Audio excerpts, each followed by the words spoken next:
The church in America is going to suffer so terribly.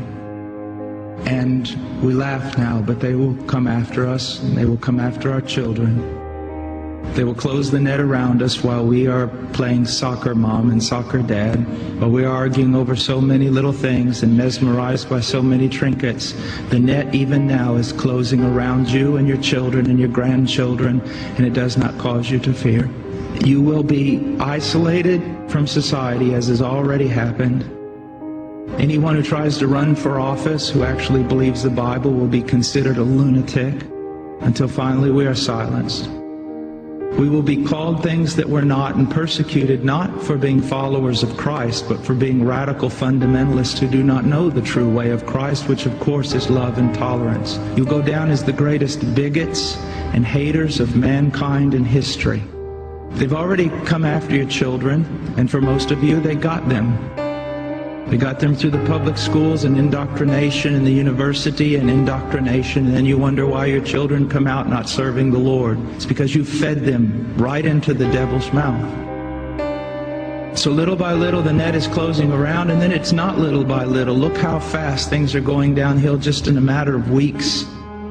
But at the same time, know this: persecution is always meant for evil, but God always means it for good. And is it not better to suffer in this life, to have an extra weight of glory in heaven? You must settle this in your mind. This is the one thing I want to say over and over. Down through history, you have a wrong idea of martyrdom and persecution. You think that these men were persecuted and martyred for their sincere faith in Jesus Christ. That was the real reason, but no one heard that publicly.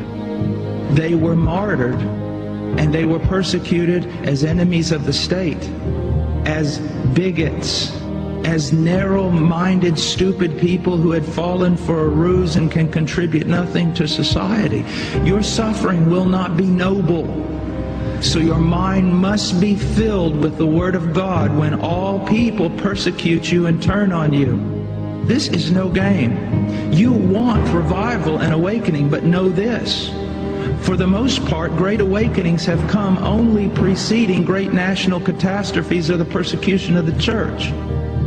I believe God is bringing a great awakening, but I believe that He is raising up young men who are strong in trust in the providence of God to be able to wade through the hell that's going to break loose on us. And it will be on us before we even recognize it.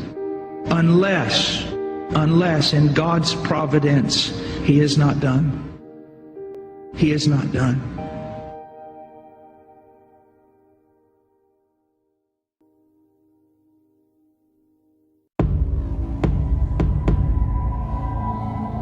So I think there are lots of interesting discoveries, biological, on Earth, and other discoveries in the heavens that those of you who are younger will get to see unfold. You'll have all kind of problems with them, but on balance it'll be a plus.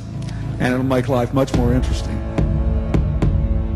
I do think, first of all, that there are a number of impersonal forces which are pushing in the direction of less and less freedom. And I also think that there are a number of technological devices which anybody who wishes to use can use to accelerate this process of going away from freedom, of imposing control. We have 300 million pattern recognizers in the neocortex by my estimate. That hierarchy we build ourselves, that each of these pattern recognizers is capable of connecting itself to other neocortexes to build this hierarchy. We build that hierarchy from the moment we're born or before that. We're going to put these gateways. This is a gateway to the cloud. We're going to put gateways to the cloud in our brains and have more than 300 million.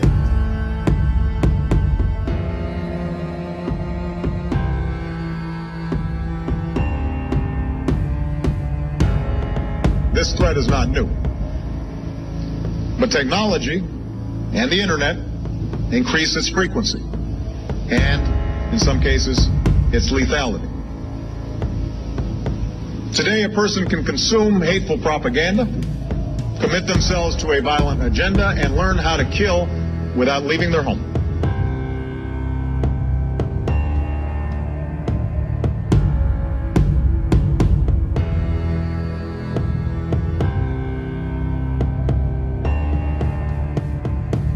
I see virtual reality as a way not of escaping any notion of empirical reality, but as a way of reportraying invisible levels of the given world that are very vital and important to us.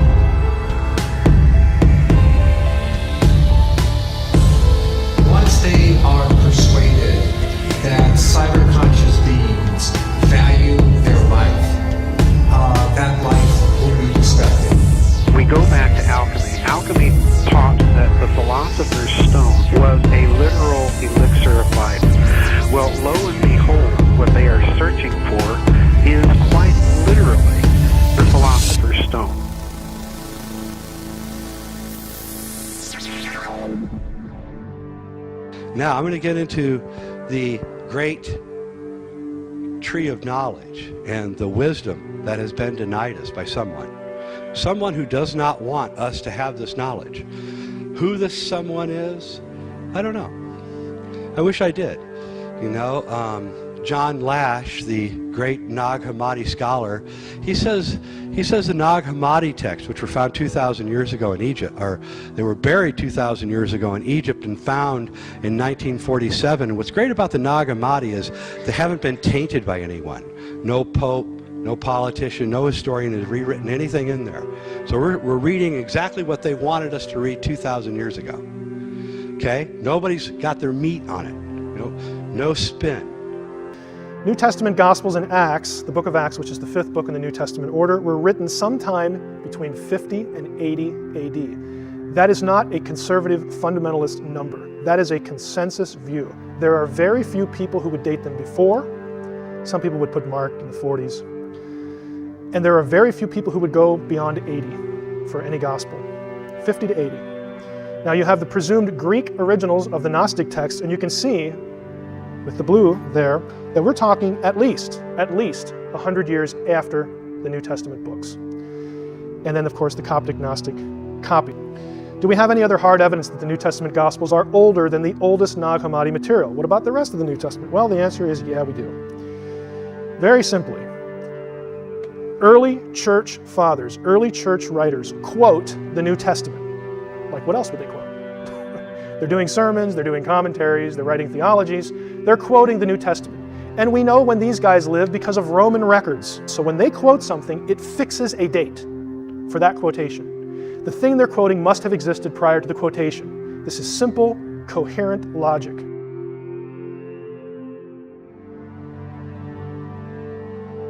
You see a pattern emerging? What I'm going to do here is I'm going to go through every book of the New Testament. Every book of the New Testament is quoted in a source earlier than the oldest Gnostic material at all. Every one of them, without exception.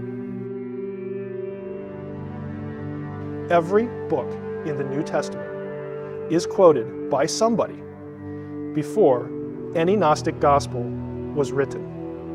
I'm not talking the translation, was written. The Nag Hammadi says that about 1,600 years ago before them, or about 3,600 years ago, the earth was invaded by something called the Archons, which is close to the Anunnaki.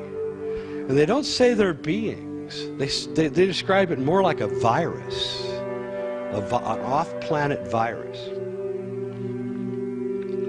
And these Archons came, and what these Archons are is they do not possess the divine essence that we possess. And they're really jealous of us for that. And so they're creating a world, this is what the Nag Hammadi says, a simulated world all around us. It's all simulated. And what it is, it's trying to show that they can create everything that the God has created, the beautiful earth and the flowers and everything. They can do just as good a job as nature can do, only they do it fake. And the point of the archons, according to Nag Hammadi, is to make you think that their reality is the reality, not the real reality. So I suspect that's who told us we can't have the fruit of the tree of knowledge. Because once you understand what is going on here, you can free yourself of the archons. And I believe the archons are here. And I believe they're everywhere. And I think they are a virus. Atlantis, Mu, Arcadia, the Holy Grail, the Philosopher's Stone. They all share a similar fable of something lost sought to be regained. According to the ancient mystery religions, the Garden of Eden was not a physical location on Earth, but quite literally a spiritual dimension synonymous to the heavens above. Moreover, it was believed that the sacred stone responsible for the mysterious qualities to mind and matter also came from this enigmatic point in time and space. In Celtic mythology, an immortal named Arthur of Camelot will one day return at some future time from the Isle of Avalon. Avalon in Welsh means apple, giving rise to the false notion that the fruit from the forbidden tree of knowledge, which God forbid Adam and Eve to eat, was in fact an apple. In Greek mythology, Apollo is known as the god of knowledge and light, wisdom and divination, music and medicine, and even prophecy. In the Hellenistic period, he became known as the Titan, god of the sun. His twin sister Artemis was known as Selene, or the moon goddess. The Book of Acts mentions what the city of Ephesus believed to be the origin of Artemis. Quote, "And when the town clerk had quieted the crowd, he said, 'Men of Ephesus, who is there who does not know that the city of the Ephesians is temple keeper of the great Artemis and of the sacred stone that fell from the sky?'"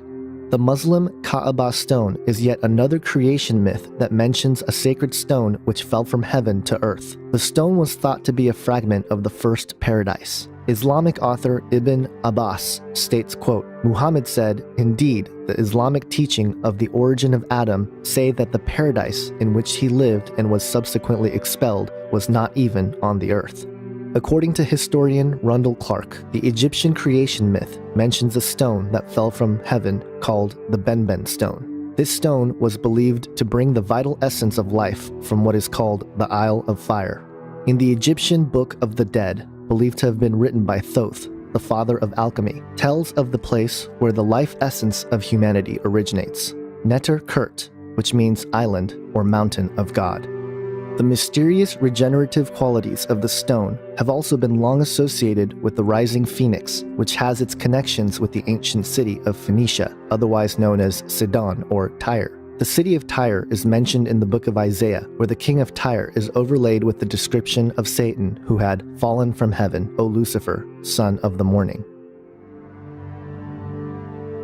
It is evident that with this brief survey of ancient creation myths, these occult traditions have forever been the common thread between the practices of esoteric spirituality like alchemy, Hermeticism, and Kabbalah, but also of the secret orders such as the Rosicrucians, Freemasons, and even the Illuminati.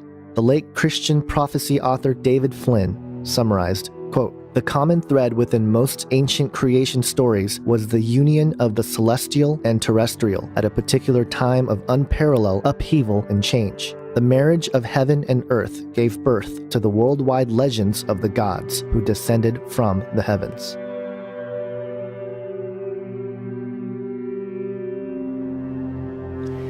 Well, alchemy is actually one of the most ancient of the sacred sciences. Its origins are stretching far back into history.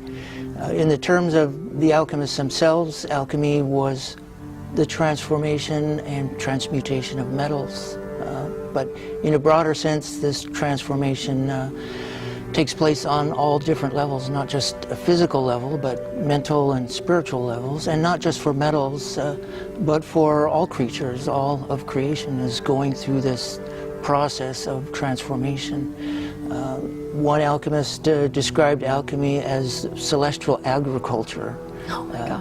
And this is a sense that everything in nature is alive and transforming, going through a process of development. Frater Albertus described alchemy as a process of consciously assisted evolution, where the operator himself is consciously involved in his own evolution. Oh yeah, I like that. I like that a lot. Yeah, it's a lot more than the commonly held belief that it's transmuting base metals into gold. If you look in the dictionary, that's the standard definition for alchemy, turning lead into gold. But there's quite a bit more to it than just that. Mm-hmm. And can you go into a little more depth about the origin of alchemy? The origins of alchemy are lost to history. Most of the scholars will agree that alchemy in the Western tradition began in ancient Egypt, possibly 10, 12,000 years ago. According to ancient legends and stories, even back then, alchemy had a divine origin. There was a race of spiritually ascended people who walked the earth and taught mankind the arts of civilization. And even in ancient times, there were fantastic stories that God taught it to Adam, later to Moses and Abraham. Fallen angels taught it to human women in exchange for sexual favors, and these were in ancient times. In more recent times, it's been proposed that this was a technology that stems from Atlantean technology, that aliens brought it to Earth. But if you follow the thread of history itself, somewhere in ancient Egypt, there was a sacred science. It was called the divine art.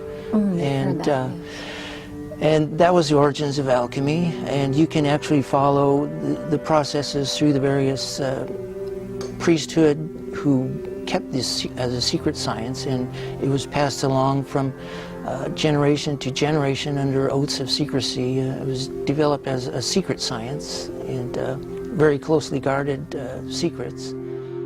The origin of alchemy is as mysterious as the practice itself, but its influence has been vital to human civilization. Alchemy, through the sacred arts, has been part of ancient Egypt, the mystical Jewish practice of Kabbalah, Zoroastrianism, Gnosticism, mystical factions of Islam, Chinese mysticism, the Knights Templar, Rosicrucians, the Golden Dawn, and even the Illuminati. Up until philosophical materialism became the main proponent of the scientific worldview, alchemy, as a main branch of the Hermetic arts, was the foundation for all scientific and technological inquiry. In fact, it is through the philosophical tradition of Hermeticism that inspired many scientific and technological breakthroughs throughout recorded human history. A.E. White, a 20th century British scholarly mystic who was the first to attempt a scholarly study of Western occultism, found that, quote, "The earliest extant work of alchemy which is as yet known in the West is the Papyrus of Lead, which was discovered at Thebes. The practices exposed in this papyrus are the same as those of the oldest Greek alchemists, such as Pseudo-Democritus, Zosimus, Olympiodorus, and Pseudo-Moses. This demonstration is of the highest importance for the study of the origins of alchemy. It proves it to have been found on something more than purely chimerical fancies. It is impossible to separate the Lead papyrus from a close relationship with its context of other papyri, as admitted by Berthelot, who said, "The history of magic and Gnosticism is closely bound up with that of the origin of alchemy, and the alchemical papyrus of Lead connects in every respect with two in the same series which are solely magical and Gnostic." It's interesting, though, we now know for sure from declassified Central Intelligence Agency documents that Jerry Garcia was working for the CIA. Absolutely. Spreading all this LSD and drugs to everybody, encouraging the kids to think about necromancy and communication with the dead, promoting the drug revolution. He was a CIA operative. Yes. Isn't that an amazing thing? So some people who worship Jerry Garcia, seems to be their anti-establishment. But he was par excellence establishment. People hate to hear that. What a deceit we have in America today. It is so subtle, and it's all around us. It's like I mean, the Brotherhood is the filter that the stars rise up through. So here we have Demi Moore, and of course she was a rising star. Yeah. And she just had a Kabbalistic wedding. Yeah, she is a Kabbalist. Well, have a look at this clip. Play this clip, Shag. Always, it seems, something about to blow up around Madonna, which brings us to the latest controversy. Her new documentary, I'm Going to Tell You a Secret. Clearly, her belief in Kabbalah, the study of Jewish mysticism, has deeply affected her. Is the young woman who once so publicly rejected the Catholic faith of her childhood now Jewish? You attend Jewish services now. Well, that's what some people think. I don't attend Jewish services. Straighten us out. Well, I hear the Torah, but I'm not Jewish, and nor have I converted to Judaism. I think I'm connecting to something that predates religion. According to occult author Manly P. Hall in his infamous book, The Secret Teachings of All Ages, it states, quote, "Early initiates of the Kabbalistic mysteries believed that its principles were first taught by God to a school of his angels before the fall of man. The angels later communicated the secrets to Adam, so that through the knowledge gained from an understanding of its principles, fallen humanity might regain its lost state. The angel Raziel was dispatched from heaven to instruct Adam in the mysteries of the Kabbalah. Different angels were employed to initiate the succeeding patriarchs in this difficult science." Most esoteric authors believe that the origin of alchemy and the knowledge of the mysteries originate in ancient Egypt, in particular from a deity named Thoth, who later became known as Hermes Trismegistus. Garth Fowden, in his book, The Egyptian Hermes, A Historical Approach to the Late Pagan Mind, states, quote, "Thoth was among the most diverse and popular of all the Egyptian gods. In particular, Thoth was regarded even in the most primitive period as the moon god. Thoth came to be regarded as the origin both of cosmic order and of religious and civil institutions. He presided over almost every aspect of the temple cults, law, and the civil year, and in particular over the sacred rituals, texts, and formulae, and the magic arts that were so closely related. To him, as divine scribe, inventor of writing, and lord of wisdom, the priesthood attributed much of its sacred literature, and of the occult powers latent in all these aspects of the cult of the gods, Thoth was the acknowledged source. By extension, he came to be regarded as the lord of knowledge, language, and all science, even as understanding or reason personified. The influence of Thoth's later title, Hermes Trismegistus, has been the root of knowledge for the history of mankind. What is now referred to as the Hermetic Order and its outworking of Hermeticism has influenced some of the most familiar names, including Pythagoras, Plato, Aristotle, Galileo, Kepler, Da Vinci, and Isaac Newton. Even Copernicus arrived at his revolutionary insights about the heliocentric solar system by mere, quote, including the hidden works of Thoth himself. In fact, Hermeticism is so influential that even the biblical method of hermeneutics comes from the same root, Hermes, the, quote, tutelary divinity of speech, writing, and eloquence. In the book of Enoch, we see that 200 Watcher-class angels landed on Mount Hermon in the days of Jared. And among those 200, we are given a series of names, about 21 names. These would be the archons of the 200. These would be the leaders of the 200. And, the book of Enoch tells you, point blank, that these angels taught men a whole lot of things, like Azazel or Azazel taught men the art of digging up the metals of the earth and, creating weapons of warfare, among other things. So we've got a detailed description right there in the Hebrew, extra biblical text of Enoch. But other cultures describe very similar things, that beings from elsewhere came down and taught them stuff. I would like to reiterate that I do not believe the Book of Enoch is inspired scripture, but as we look at this following quote through the context of alchemy, we will see that it was a vital part of the teachings. The Book of Enoch, chapter 8, verse 1, states, quote, Azazel taught men to make swords, knives, shields, breastplates, and fabrication of mirrors, and the workmanship of bracelets and ornaments, the use of paint, the beautifying of the eyebrows, the use of stones of every valuable and select kind, and of all sorts of dyes, so that the world became altered. If Hermes, by way of Thoth, is considered the god of knowledge and wisdom by the Egyptians and Hellenistic Greeks, then Azazel, the Watcher, would be the equivalent in the Book of Enoch. It is interesting to note that Azazel is mentioned 3 times in the Bible, all in the book of Leviticus. The word Azazel means scapegoat, or more specifically, entire removal.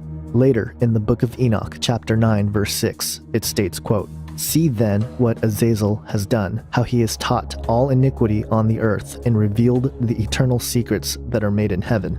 Then later, in chapter 13, verse 1 and 2, Enoch delivers a message of the fate of the watchers as appointed by God. Quote, "You will not have peace. A severe sentence has come out against you, that you should be bound, and you will have neither rest nor mercy, nor the granting of any petitions because of the wrong which you have taught, and because of all the works of blasphemy and wrong and sin which you have shown to the sons of men." This reminds us of a passage we read in 2 Peter chapter 2, verse 4. The possible connection between Azazel and Thoth is further realized when we consider the channeled writings of Dr. Doriel, a man who allegedly had connections to the Great White Lodge. He published the Emerald Tablets of Thoth the Atlantean in 1925, not to be mistaken with the Emerald Tablet or the Smaradine Table that we will reference shortly. In these particular channeled writings, there is a passage that states, quote, "Know ye, O people amongst whom I walk, that I, Thoth, have all of the knowledge and all of the wisdom known to man since the ancient days. Keeper I have been of the secrets of the great race. Holder of the key that leads into fire. Bringer up have I been to ye, O my children, even from the darkness of the ancient of days." Here, Thoth, through Dr. Doriel, claims himself to be the father of mankind, calling us my children. He contrasts himself from the darkness of the Ancient of Days, a title for God in the book of Daniel.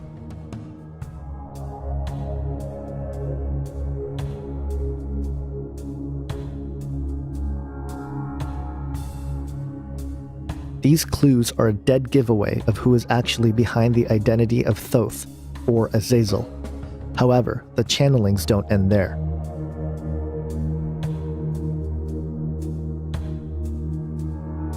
Dr. John Dee, who was a 16th century occultist, practiced alchemy and the sacred arts. He believed that the promise of immortality lied in the secrets held by the one the Bible says walked with God for 300 years and did not see death, for God took him.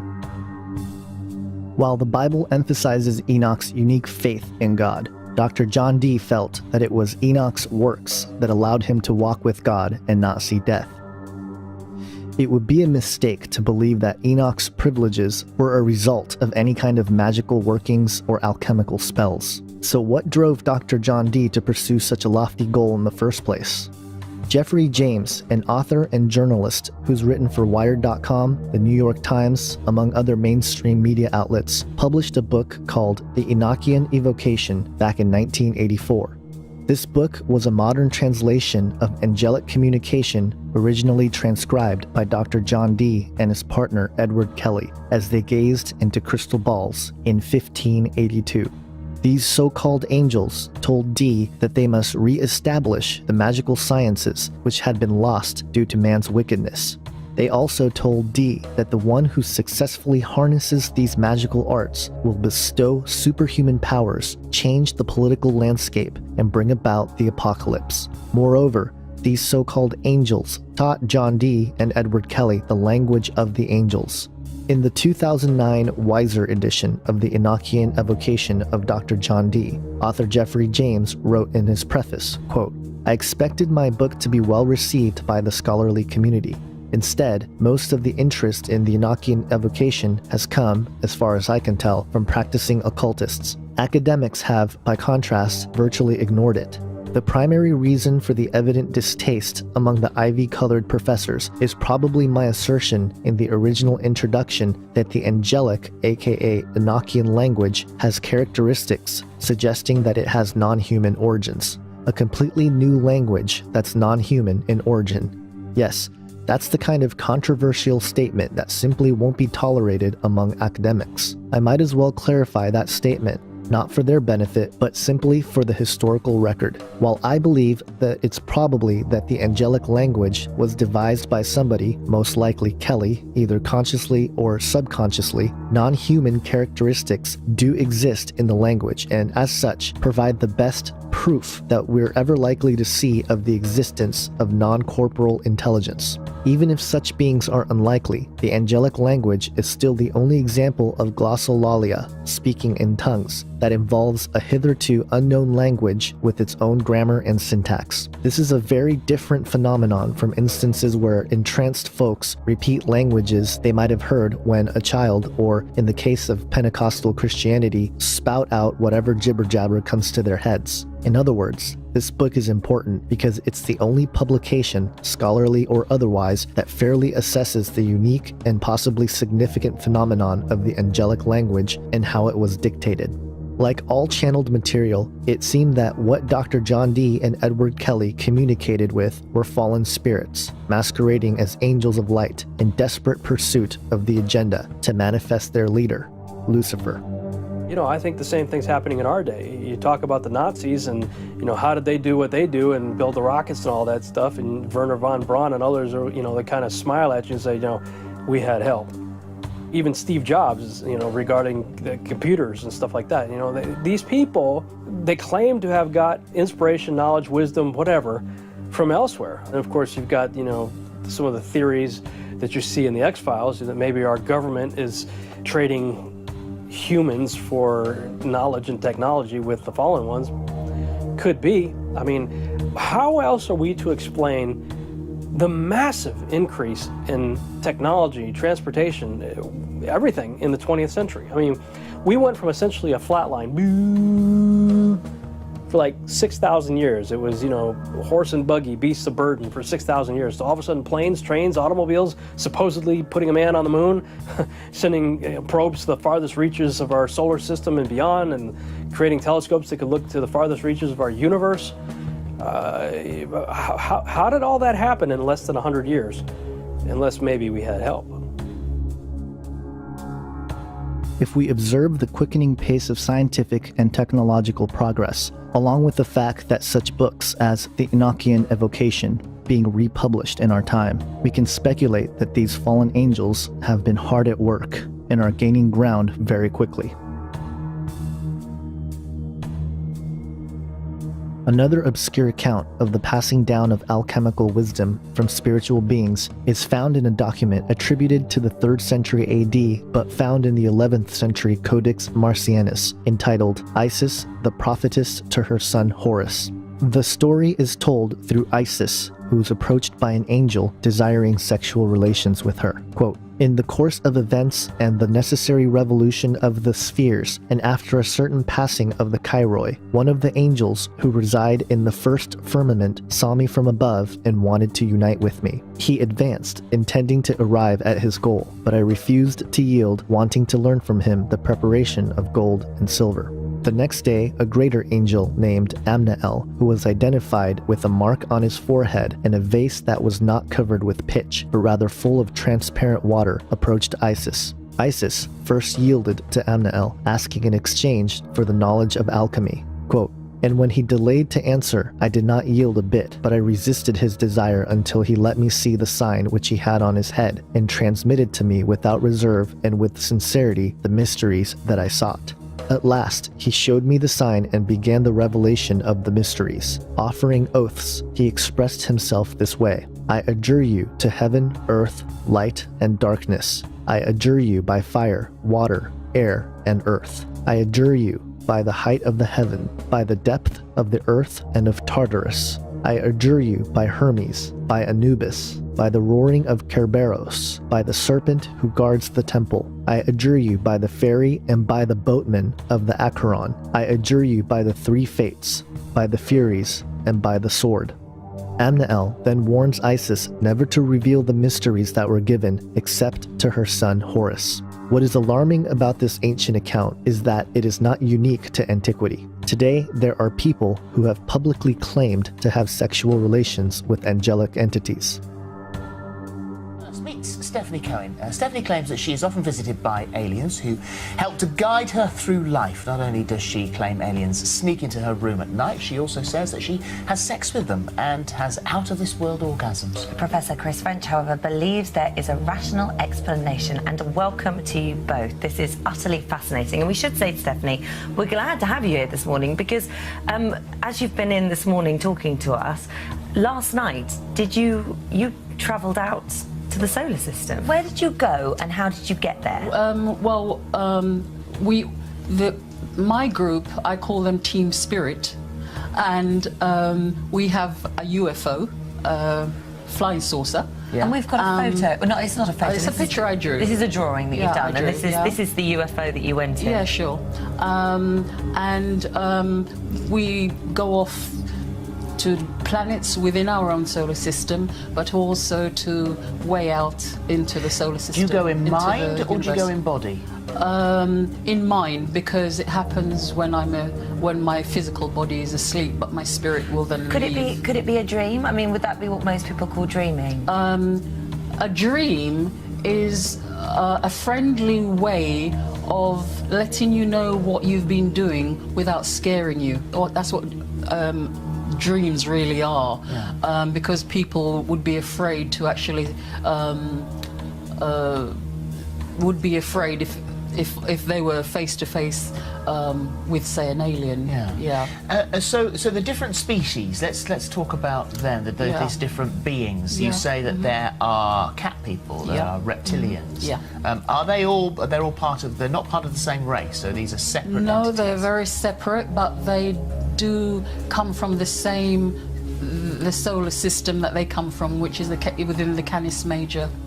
So that's where they originate. Yeah, they're different planets within the Canis Major system. So you, I assume, have seen life and other civilizations on other planets. Yeah. And how prolific is life in the universe? When you look up at the stars at night, that's how prolific it is. Who is Ian the Octopus Man? Yeah, he's an octopus man. He stays quite close to me, sort of like a spirit kind of boyfriend, but not really boyfriend. I don't call it boyfriend, just a good spirit friend. And he happens to be from the octopus race. I mean, all of them indulge in insects, but particularly the cat people are extremely highly charged sexually. It's part of our culture, the cat people culture. If they're here now, and one of the greatest things, one of the greatest revelations for mankind would be one of these beings to manifest themselves right behind me now, why don't they show themselves? Because then they're not into showing off. They're very quite reserved in themselves.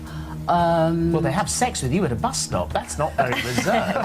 No. What I mean is they don't show themselves to the world like that.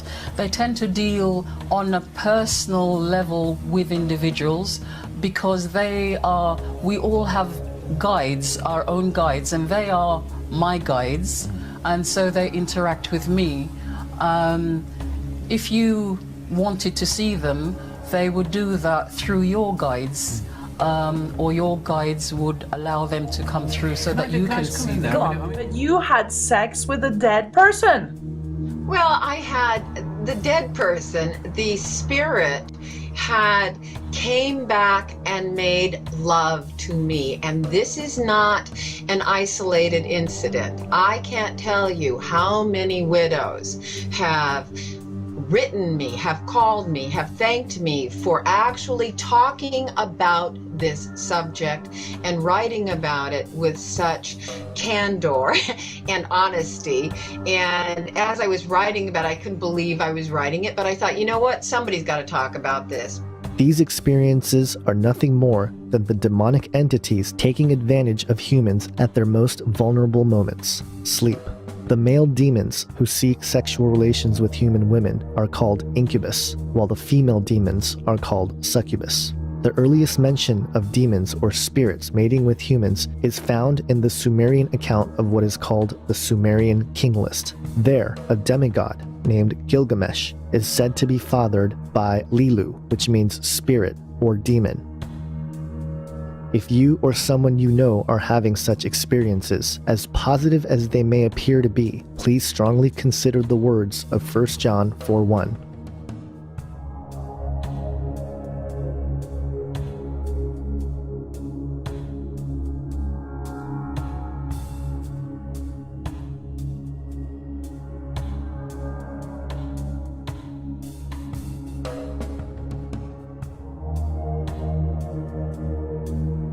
The only hope that we have in this is the real Jesus Christ, Jesus of the Bible. He's the only thing in the world that these beings are afraid of, and they are more than a little afraid of him. They are terrified of him. They shake, they tremble, they know that he has the authority to destroy them, and that he ultimately will destroy them. They are extremely conscious of this fact. You can see this in the Bible as well. Mark is a great book of the Bible. The first chapter talks about Jesus casts a demon out of a person that says, have you come to destroy us before our appointed time? That's what the demonic voice is saying. And later on in Mark chapter 5, we see that these beings are again terrified of him. They beg him, don't send us to the abyss.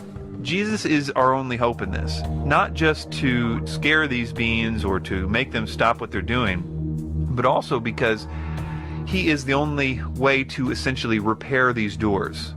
We can stop doing whatever we're doing, but it's not going to repair the doors. The protection barrier that we've destroyed or are slowly destroying, that's not going to just get better if you leave it alone. But he has the power to also restore that. And that is through an actual, real, supernatural Christianity. And I say it that way because a lot of people think Christianity is just sort of rules that you follow.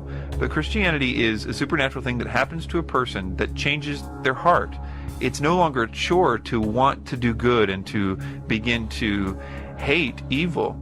Because it says that if any man is in Christ, he's a new creature. Old things pass away, all things become new. And that was something that happened in my life. It was something that I wasn't expecting. I thought Christianity was a bunch of rules.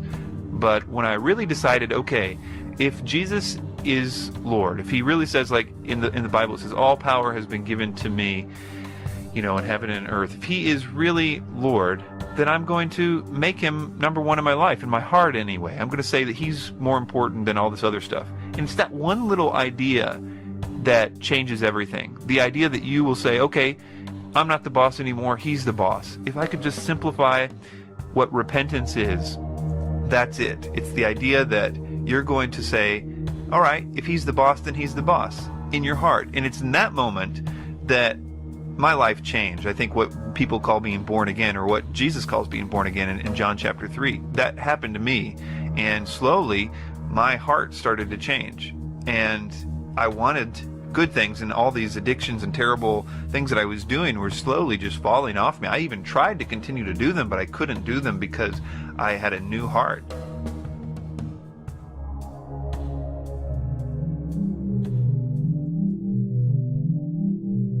Israel Regardie, a 20th century French occultist and writer who was Aleister Crowley's personal secretary and transcriptionist, wrote about alchemy in a document entitled The Philosopher's Stone, Spiritual Alchemy, Psychology, and Ritual Magic. Quote, "The alchemical and magical theories roughly amount to this. In the course of long aeons of time, nature has gradually evolved a complex mechanism of reaction, which we call man. Marvelous as this organism is in many ways, yet it manifests several defects. A stream cannot rise higher than its source, and without entering into the complicated and at first sight rather bewildering realm of alchemical cosmological theories, it is held that nature has fallen from a certain divine state, from grace as it were. Because of this condition of things, it is held that by herself and unassisted, nature cannot regain her former glorified condition of equilibrium. The great work of alchemy is to bridge the gap or veil that currently exists between the physical and spiritual realm." Another early 20th century author named Herbert Stanley Redgrove, in a book entitled Alchemy, Ancient and Modern, stated, quote, "The famous axiom beloved by every alchemist, what is above is as that which is below, and what is below is as that which is above." The alchemist postulated and believed in a very real sense in the essential unity of the cosmos. And later, Redgrove quotes from the Smaradine Table, also known as the Emerald Tablet, which according to Albert Magnus was found in the tomb of Hermes by Alexander the Great. On the tablet was inscribed 13 lines, one of which read, quote, "Ascend with the greatest sagacity from the earth to the heaven, and then again descend to the earth, and unite together the powers of things superior and things inferior. Thus you will obtain the glory of the whole world, and all obscurity will fly far away from you." What's fascinating is that the Bible is consistent with this idea that heaven and earth were once together. The veil is a concept that I didn't see for a very long time, and really most people haven't actually seen this idea of a veil between heaven and earth. But I began to discover it when I looked in Revelation chapter 6, and it says that the heavens are going to recede like a scroll. And Isaiah 34:4, it says the same thing, that the heavens will recede like a scroll. And I kept thinking, what does that mean? Does this mean that the sun, moon, and stars are going to somehow just shrink right up and they're going to go away, and they're going to get wrapped up in what's left, you know? But then I went back and I saw in Scripture in Ezekiel chapter 1, where he says that he was sitting by the river Chebar in Babylon, and he saw the heavens opened, and he saw visions of God. So it wasn't that the sun, moon, and stars and the universe suddenly, you know, opened up. It was that there was some kind of a membrane, a veil, a force field, if you will, between heaven and earth. We see this also when Jesus comes up out of the water at his baptism. It says that the heavens were opened and the Holy Spirit descended like a dove. And a voice was heard from heaven saying, "This is my Son in whom I am well pleased." Stephen, when he's being stoned, he saw the heavens opened and he saw Jesus up there, not far away, mind you. And then John in the book of Revelation saw the heavens open. Now, at another place, in 2 Kings chapter 6, Elisha and his servant wake up one morning and they find the Syrians have surrounded them. And Elisha's not worried, but his servant is. And Elisha prays, "Lord, I pray that you'd open the young man's eyes that he might see." And the Lord does. And then he's able to see horses and chariots of fire all around.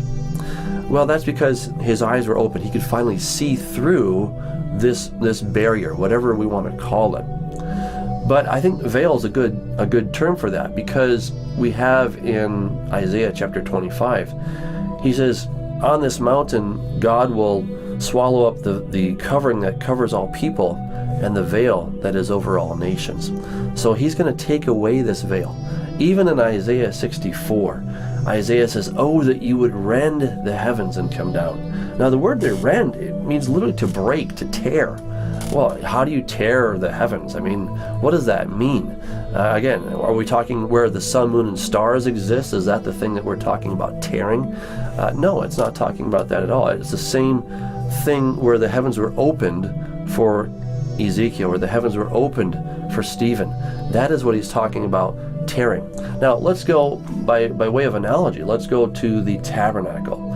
God told Moses to carefully follow the instructions given him, because the tabernacle was a copy of the heavenly tabernacle. So we can now look at the earthly tabernacle to get a very good idea of what the heavenly tabernacle is like. Well, there's an outer gate that separates just, everybody, the animals, everything, the riffraff outside from this now holy place. And then in there you have the altar, you have the lavers where they would wash, and then you have the smaller structure, and in there you have the holy place, and then you have the most holy place, or the Holy of Holies. So there's an outer gate, an outer veil, and then there's the inner gate between the holy place and the Holy of Holies. So there are these two veils.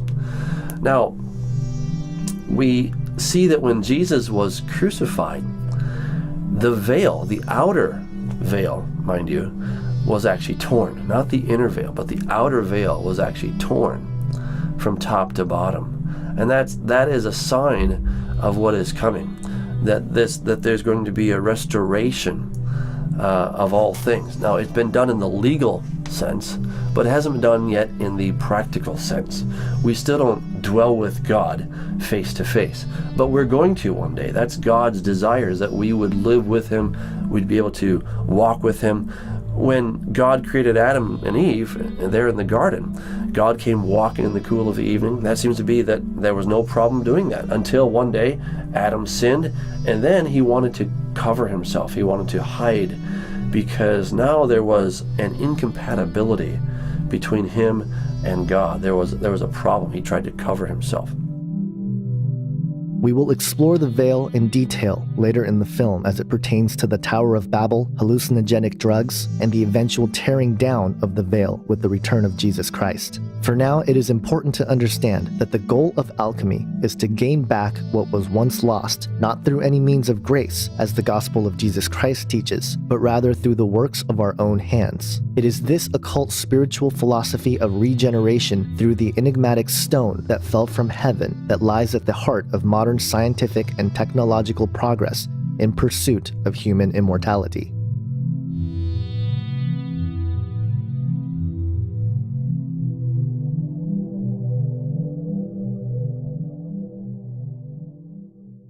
Let's go back to Genesis chapter 3.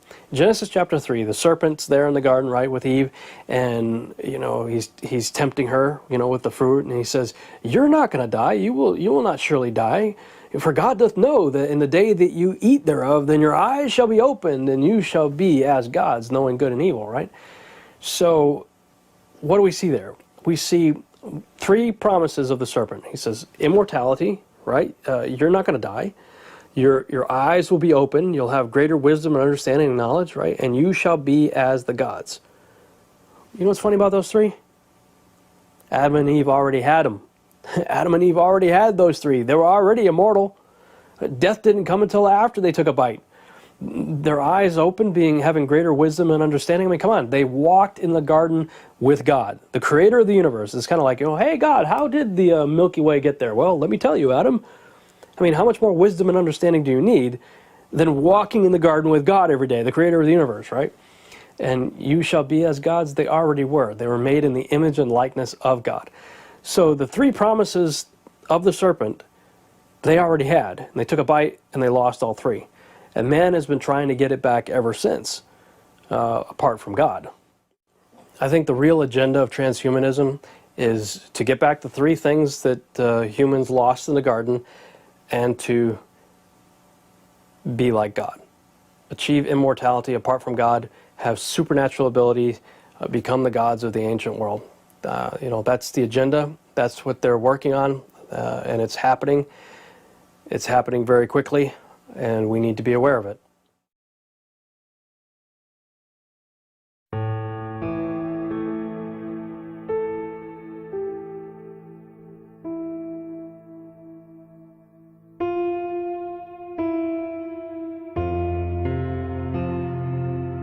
Terence McKenna, who was the scientist who was the originator of time wave theory and novelty theory, and who experimented with DMT and other psychoactive mind-expanding drugs and made contact with the Greys and the ETs and all the rest of them, but then would have to come down off his high and come back to this reality, speculated that in the very near future, via human enhancement, we won't no longer need these psychoactive drugs because we'll alter our brains to put ourselves in contact. It is very important because now we're facing the time where unconscious evolution period has almost finished, and we come to the new era when new period of controlled human evolution can happen. I think that main efforts of their scientists and main technological progress will be concentrated on their making new body for the human being. So the first step is to make human-like robot, which we call avatar, and to make their perfect control system via brain-computer interface. The second step will be to develop their system of human brain life support and to connect it to the avatar, so disabled people and people who are at the edge of dying can enhance their lifespan. And the third one, finally making the artificial brain to which we can transfer the individual consciousness. And we have one more project which is actually our dream. It is producing hologram-like avatar body. スーパーコンピューターができて、でその中へ人間が入り込むと、こう希望的観測としてね、あるいはそれが嫌な場合は先ほどの人間の肉体があって、で体はこう死ぬいろいろ故障するじゃないですか、だからもう全部機械にしまうと、で脳だけ残すと、でネットとつながると、でスーパーコンピューターにつながってるから頭賢さはですね、知能は人類の1兆倍、ぐらいあるわけですね、でそういう、神のようなね人間にすごい話だなりたい私はね。これだからなんかね、こう死ぬ時は死ぬでいいかっていうのはどっかあるんですよ。それはね仕方がないからですよ。そうです。これが、ね、死ななくても済むというオプションがあった時にどっち選びます？でもね、そこ迷うとこでね自分の体が運命として受け止めて死んでいった方がいいんじゃないかなっていうところありますね。それはね、いやもう今まであらゆる生物が死ななきゃならないという運命を背負ってるからね、それはもう宿命なわけです、だけどカーツワイルはですよ、未来永劫に生きる方法がある、それは分かりませんよ、でもできたとしましょう、ね、どっち選びますかって、そう言ったら辛いでしょう。そこまでずっと生きたいですかね。というかその中でね、肉体はなくなるわけだけど、でも人間って肉体じゃないですよ。やっぱり精神、魂、意識でしょ、でこれだけが生き続ければ一種の天国ですよ、そこはね。地獄かもしれんけどね。地獄の可能性の方が高くないですか。My point of view is that at some distant point in the future, when robots do become gradually more intelligent, instead of fearing them, we should either put a chip in their brain to shut them off if they get murderous, or we should merge with them. Because our descendants may have a choice. A, get older and older every year and die, or B, wake up in an enhanced, genetically enhanced body of silicon and glass and live forever. So if you were faced with that choice, live a decrepit life, aging year after year, or be a Superman, young, handsome, virulent, and immortal, which would you choose? We humans might decide to upload ourselves into computer memory banks, which will then go out and colonize nearby stars. They will be virtual humans, not humans at the lowest level of reality, which is what we now are, but you might think of a spiritualized aspect of ourselves. This is solid science, but now science and religion have become intertwined. I can use either language, scientific language or religious language, to describe exactly the same thing.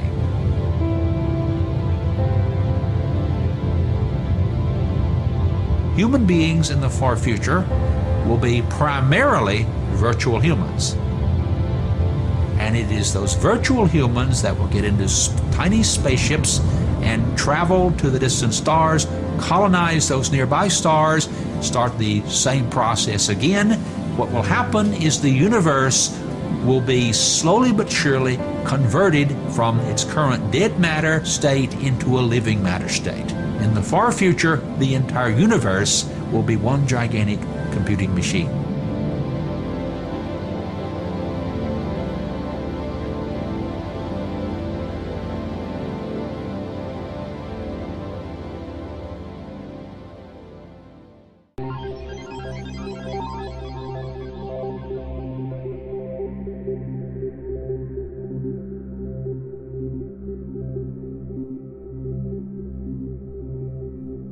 In Genesis 3:7, it states, "Then the eyes of both of them were opened, and they realized that they were naked. So they sewed fig leaves together and made coverings for themselves." This act of sewing fig leaves to cover themselves is the first instance we see in the Bible of innovation in an attempt to solve a problem, in this case, the fall of humanity. Ever since the fall, mankind has been working diligently to reverse the effects. This is perhaps why we as humanity are inherent seekers of truth, wisdom, and knowledge, and not automatic possessors of it. But it seems our own efforts, while noble, will never fully restore what we have lost. Later in the chapter, in verse 21, God, quote, made garments of skin for Adam and his wife and clothed them. The understanding here is that it will be God who will restore us, not our own efforts. Furthermore, because garments of skin required the killing of an animal, it was the first example of the consequences of the fallen world, that sustenance requires sacrifice. While there are many trivial problems in the world that machines and advances in science have helped solve, especially in the last 2 centuries, there is a much deeper seated problem found in the heart of man. The Bible calls this problem sin, but in fact, this flaw in humanity is recognized by almost every religion in the world, regardless of what they call it.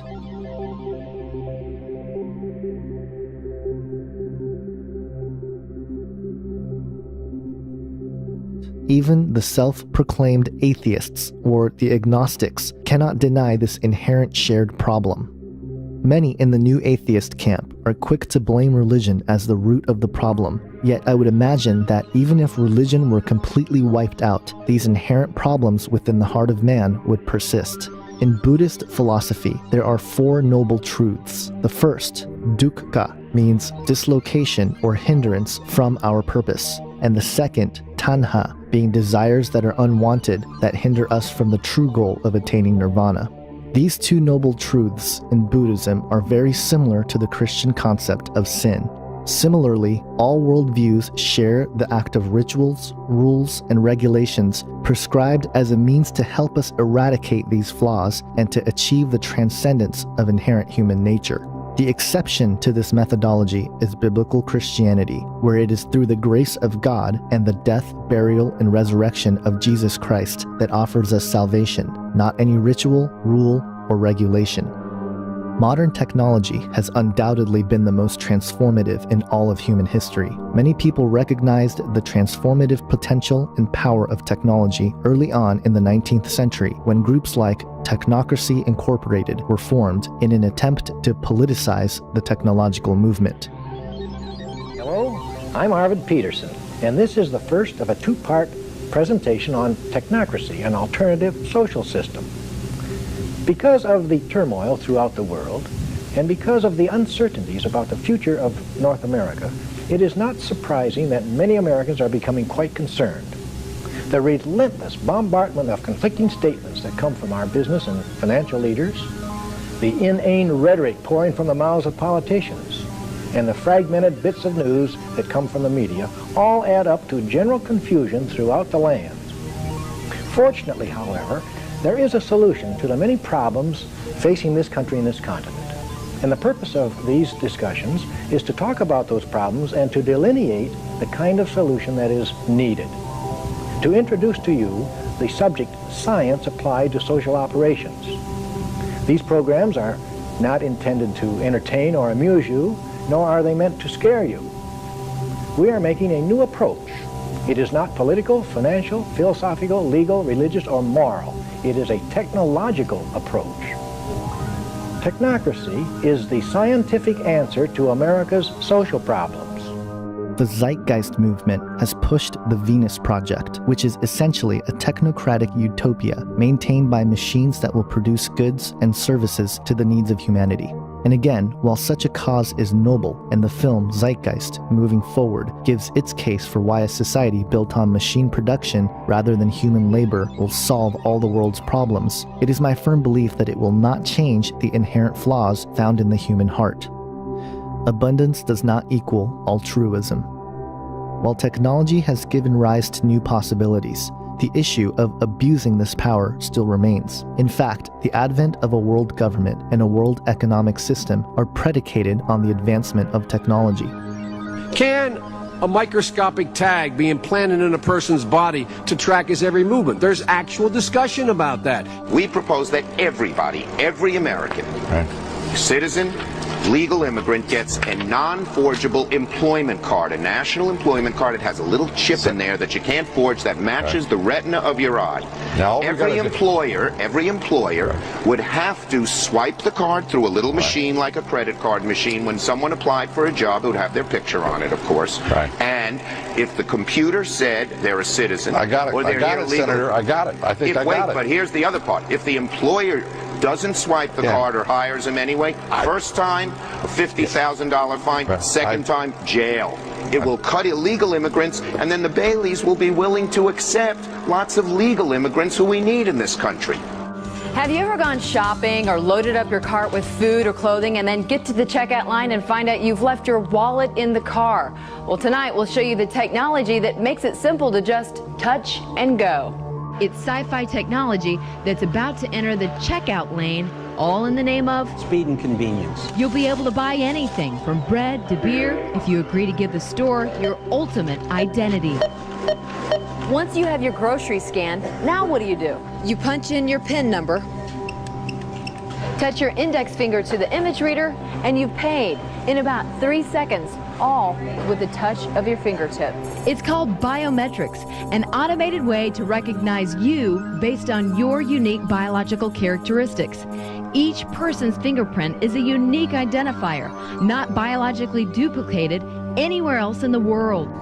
Well, Big Brother will now be taught at a school near you. Across the country, schools are finding ways to track and monitor students inside and outside the classroom. The techniques range from chips embedded in school ID cards to GPS systems installed in computers, tracking students' every move, to actual surveillance cameras. And it's happening in Texas. These are the IDs students are required to carry that have tracking trips built right into them, so teachers know where their students are at all times. Well, schools say the measures will help make kids safer, but is it just going too far? If this takes off, they're expecting within like a couple of years to have it advance in Texas and impact around 100,000 students in 122 different schools. And of course, like I said, it's going to be a slippery slope. If we see it working here, it's going to work somewhere else. You got a chip in your ID card. Well, what happens next? It's a very good question. Somewhere else. There's actually, I saw someone saying online that it just prepares students for the real world, where they go enter adulthood and they are constantly monitored. It's not the real world I went to school in. Yeah, but times are changing, Liz. Times are changing, that much is true. Mismatch between humans and electronics, right? So electronics are boxy and rigid, humans are curvy and soft. That's a mechanical mismatch problem. Well, a researcher at the University of Illinois, his name is Dr. Rogers, what he discovered is that he could use standard CMOS techniques to make islands of high-performance silicon connected by accordion-like structures that would allow it to stretch up to 200% and still be performing. And what he did is he founded a company and they started making electronic tattoos. So I'm wearing one here on my arm. Do we have a camera to get a... This is a developmental system made by MC10, and it has an antenna and some sensors embedded in it. And what we plan to do is work with them to advance a tattoo that could be used for authentication. Now, it may be true that 10 to 20-year-olds don't want to wear a watch on their wrist, but you can be sure that they'll be far more interested in wearing an electronic tattoo, if only to their parents. Right? And that can have a design, right? Because they would certainly want some kind of cool design. Options. And that's something that you wear, but you could also imagine including authentication in just your daily habits. So I take a vitamin every morning. What if I could take vitamin authentication? What? Vitamin authentication. Look, I have one right here. Well, here, I'll let you hold it. Would you like to hold it? I'll hold it. Okay. So this... You guys see it? This pill has a small chip inside of it with a switch. It also has what amounts to an inside-out potato battery. When you swallow it, the acids in your stomach serve as the electrolyte, and they power it up, and the switch goes on and off. And it creates an 18-bit ECG-like signal in your body, and essentially your entire body becomes your authentication token. Yes, this is true. Okay, but... Okay, so wait. So it's really true. So what this means is that becomes my first superpower. I really want this superpower. It means that my arms are like wires, my hands are like alligator clips. When I touch my phone, my computer, my door, my car, I'm authenticated in. First superpower. Like, I want that. So we're not shipping that right away? Yeah, no. We're not shipping that right away. But it sounds like... This is FDA cleared? So here's the thing. This is not science fiction. This pill was actually made by a company called Proteus, and they've developed it for medical applications. That pill has been CE stamped and cleared by the FDA. You can take 30 of those per day for the rest of your life. It's a new technology that is unlocking the Pulse password. Your heartbeat reveals a lot about you, and not just about your health. There's actually unique characteristics that relate to the size of the heart, the position of the heart, and the physiology surrounding the heart. It's as unique as your fingerprint, and now it's being used to replace passwords, key cards, bank cards, even credit cards. It's like your personal PIN number is your heartbeat. Imagine opening a door without a key, having your tech gadgets like smartphone or tablet unlock the second you walk into a room, or making a purchase at a store without using a credit card. It sounds like something out of a science fiction movie, but technology expert Lance Ulanoff says it's the way of our very near future. It's going to be a way for us to interact with the world around us without having to constantly identify ourselves. Canadian company Bionym developed this little wristband to recognize the pattern of your pulse. The wristband then transmits that information so you can perform transactions like withdrawing money without a bank card, even opening a car door without a key. You don't have to remember anything, you don't have to do anything special. And it's not the only concept. Motorola is developing a temporary tattoo that contains a computer chip and antenna. Also in the works, a pill that when dissolved by stomach acid turns the whole body into a kind of transmitter. The whole move of these implants, there are a couple of stupid companies like the Verichip Corporation, with all its various names, that come out and say, oh, well, we want to sell this as a product. I don't think it's going to happen that way. People don't want an ID microchip. But if you turn around and instead say, you'll be able to listen to music and access Facebook and get your email through this little implant, you're going to have a stampede of people wanting to do it. Neil Postman, in his book entitled Amusing Ourselves to Death, Public Disclosure in the Age of Show Business, stated, quote, "What Orwell feared were those who would ban books. What Huxley feared was that there would be no reason to ban a book, for there would be no one who wanted to read one. Orwell feared those who would deprive us of information. Huxley feared those who would give us so much that we would be reduced to passivity and egoism. Orwell feared that the truth would be concealed from us. Huxley feared the truth would be drowned in a sea of irrelevance. Orwell feared we would become a captive culture. Huxley feared we would become a trivial culture, preoccupied with some equivalent of the feelies, the orgy-porgy, and the centrifugal bumble puppy. As Huxley remarked in Brave New World Revisited, the civil libertarians and rationalists who are ever on the alert to oppose tyranny failed to take into account man's most infinite appetite for distractions. In 1984, Huxley added, people are controlled by inflicting pain. In Brave New World, they are controlled by inflicting pleasure. In short, Orwell feared that what we hate will ruin us. Huxley feared that what we love will ruin us. This book is about the possibility that Huxley, not Orwell, was right.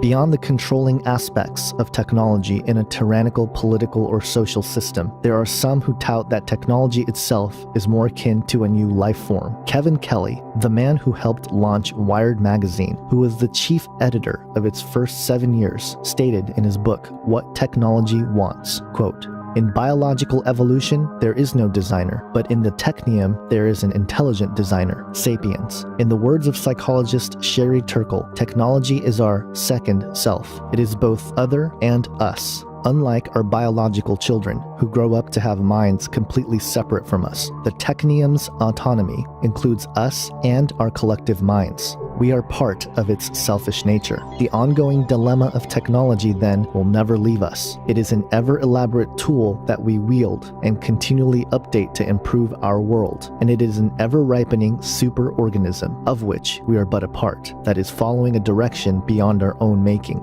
Humans are both master and slave to the technium." Calling technology a superorganism may seem ridiculous at first, but not only is there ample evidence that we ourselves are the nurturers of this organism, there is clear prophetic biblical understanding to the development as well.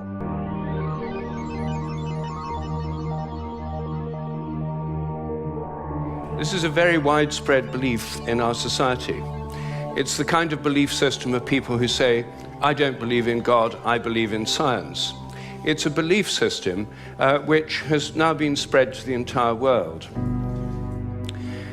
But there's a conflict in the heart of science between science as a method of inquiry based on reason, evidence, hypothesis, and collective investigation, and science as a belief system or a worldview. And unfortunately, the worldview aspect of science has come to inhibit and constrict the free inquiry, which is the very lifeblood of the scientific endeavor. Since the late 19th century, science has been conducted under the aspect of a belief system or worldview, which is essentially that of materialism, philosophical materialism. And these sciences are now wholly owned subsidiaries of the materialist worldview. I think that as we break out of it, the sciences will be regenerated. Philip Ashley Fanning, in his book entitled Isaac Newton and the Transmutation of Alchemy, an alternate view of the scientific revolution, stated, quote, "In alchemy, human beings had a method of seeking ultimate truth, and it seems to have worked, at least for a fortunate few. The ancient science enabled its practitioners to probe the deep structures of reality and participate in an ongoing creation of the physical world." Later, Fanning goes on to comment on the Philosopher's Stone, quote, "The so-called medicine of the metals, the stone, was thought able to cure supposed diseases of base metals such as lead and tin, thereby enabling them to the perfect metals, silver and gold. Similarly, it was seen as the elixir of life, able to heal man's ills and postpone death. Most important, the stone can help a person merge with the divine spirit that pervaded the universe, in the process becoming godlike himself, a magus. Alchemists viewed the Philosopher's Stone as the key to all knowledge."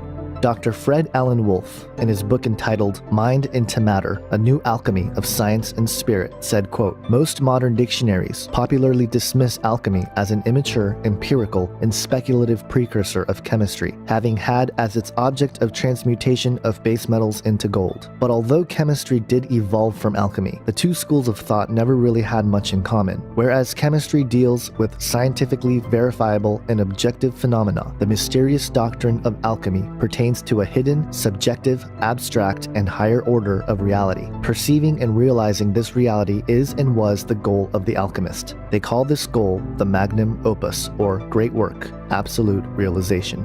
Dr. Wolfe goes on to describe his position on modern-day scientific practice, stating, quote, "As smart as we are in the modern world, we apparently can never pass behind the veil which divides the seen from the unseen, except by engaging ourselves in the way appointed by the ancients, the mysteries." Physicist Wolfgang Pauli once put it that scientists went too far in the 17th century when they attempted to make everything understandable strictly as objective science. By denuding the subjective view from any firm ground, much was lost. Modern science has attempted to make the study of the subjective a mere reflection of the objective and reducible science of matter. Some of us, including many scientists, don't agree with the new objective materialism. We believe in our heart of hearts, as did the alchemists that came before us, that something far richer than materialism is responsible for the universe. So when you're talking about the word supernatural, a simple dictionary definition is something like not of the natural world. A synonym would be something like preternatural. And this broadly covers a span of everything from belief in God or various deities to things like magic, the paranormal, and the occult. Now, the term supernatural really originates from a 16th century medieval Latin supernaturalis, which supra is just a Latin for above, plus naturalis, which means nature. So you're basically, above nature. So most folks are thinking of something that violates, like known scientific laws like gravity, something that we call a miracle.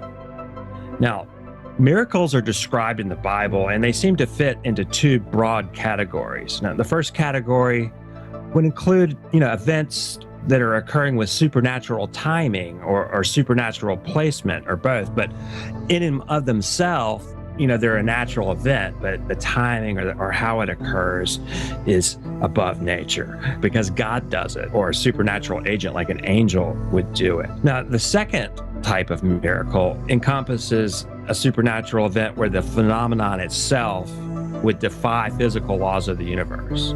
Like in 2 Kings chapter 6, Elisha makes an iron axe head float to the surface of the water.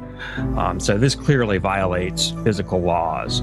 Something like when Jesus walked on water, that would clearly violate known physical laws. So we have these two kind of categories of miracles. But, when we're talking about something being above nature, it does beg the question of what is nature? And this is where you get into quite a bit of controversy in philosophical circles. And this really comes into what we call metaphysics in philosophy. It's kind of the branch of philosophy that deals with the nature of reality. And you really can't talk about supernatural without having a metaphysical theory of reality. Now, what this really means is meta is a prefix meaning beyond or after or something like that. So you have beyond physics. So it's actually very congruent with the concept of supernatural because we're talking about what is beyond physics. So the sort of questions that philosophers look at in metaphysics are things like, does God exist? But other things like, do numbers and mathematical objects exist independently of the human mind? Or this was another one that's even more interesting. Does anything exist apart from the human mind? And there's actually some pretty rigorous philosophical arguments for what is called idealism, which basically says that everything is ultimately mental and that matter doesn't exist. But the dominant, metaphysical worldview that's taught in our universities and, in science is reductive materialism or naturalism. And this is the idea that all of reality is explained simply by matter and energy and acting according to the laws of chemistry and physics. However, they don't really have any evidence to make such a broad claim like that. And, I think that naturalism or reductive materialism itself is actually a mythology, mainly perpetrated by secularists and atheists to support their worldview. Now, they have what they call a program of demythologizing religious claims and supernatural claims. They believe that there are no true supernatural spiritual realities, only natural phenomena. And so they assume there must be a natural explanation behind every religious belief or supernatural claim. Thus, they assert things like scientifically ignorant people create myths and religious symbols for natural phenomena that they don't understand. For instance, like a culture that doesn't understand thunder. So it interprets thunder to represent a deity in order to make sense of it somehow. So the goal of the naturalist or the reductive materialist is then to discover, the natural causes of these things and then drove this culture to create this mythology. And they demythologize it by explaining it away. Now that's happened in our culture to some degree. So they have some points in that. And we have discovered a lot of natural causes for things that we used to think were supernatural. But the art of demythologizing is really itself a mythology because, it just asserts a bald-faced assertion that there are no supernatural or transcendent kind of mysteries to life, and then it interprets everything that it cannot understand in terms of naturalism or reductive materialism. For instance, there's quite a few things that they don't have answers for, like the Big Bang cosmology. They've pretty much proven by their own scientific methods that the whole universe came into being at a point in time from nothing. Because nature came into being at that time, whatever caused that, whatever made that process ensue is by definition supernatural because it caused nature to come into being. So we really do have evidence for the supernatural in the Big Bang cosmology, just because whatever made it bang is by definition above natural. So they really have undermined themselves by their process of investigation. And there's other things like the origin of life. They really don't have any good natural explanations for how life got started. So, we see prominent scientists, looking at extraterrestrial explanations for that. Naturalism, reductive materialism, which is our dominant university-taught worldview, is in deep trouble. It's actually dying. And what we are beginning to see now, though, is not so much a revival of Christian supernaturalism. It's more, we're starting to see a rise of kind of a pantheistic monism, a kind of a spiritualism that's beginning to get a lot of traction in the culture. So I'm predicting that we're going to see quite a rise in the supernatural worldview it's going to be something that's a little more in the occult paranormal realm. But I think that materialism is actually dying, and it probably doesn't have another generation left before it's completely disproven. There are several more books that seem to be igniting a metaphysical or spiritual component into the scientific worldview, including Lee Bladon's The Science of Spirituality, integrating science, psychology, philosophy, spirituality, and religion. The Dalai Lama's The Universe in a Single Atom, The Convergence of Science and Spirituality. Dr. Massimo Citro's The Basic Code of the Universe, The Science of the Invisible in Physics, Medicine, and Spirituality. And Dr. Charles Taft's 2009 book, The End of Materialism, How Evidence of the Paranormal is Bringing Science and Spirit Together. When commenting on the book, The End of Materialism, author and Dr. Larry Dossey said, quote, "Amid the flurry in science about genes, neurons, and neurotransmitters, another quiet revolution has been building for several decades. It involves a view of consciousness in which the mind is not confined to specific points in space or time, such as the brain, body, and the present. Tart's inspiring majestic image of consciousness will prevail because of two compelling reasons. It is built on good science, and it more fully accounts for who we humans are and how we behave." Let me say very clearly, there is no globalism without the spiritual presence behind it.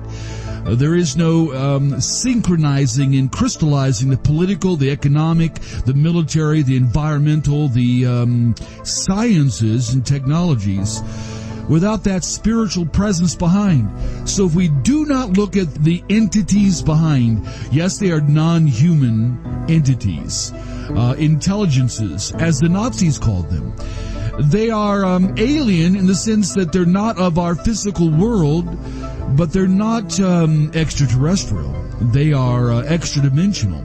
These are beings that have been around for millennia. They are fallen ones, fallen angels. You can say demons, daemonoia, Satanas, Diablos, ancient serpent, and by the Spirit of God, there's designations given to those entities. Now, those entities, as we've said again and again and again, the scriptures bear out the Greek word metaskidzmazatai, the ability to morph and the ability to present a front that is acceptable without changing its nature or agenda.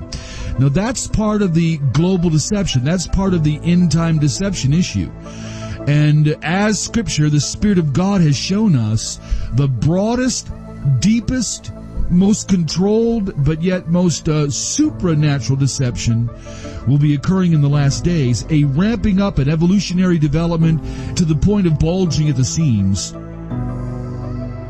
The same beings that Himmler was after, the same beings that guided Helena Blavatsky and Alice Bailey in the writings, the same beings that would predict their goal of the transformation, evolution, and alteration of humanity, and bringing about a new era and a world super leader, as defined in the externalization of the hierarchy, is reappearing in what looks like an extraordinary, dazzling, incredible combination of science and spirituality.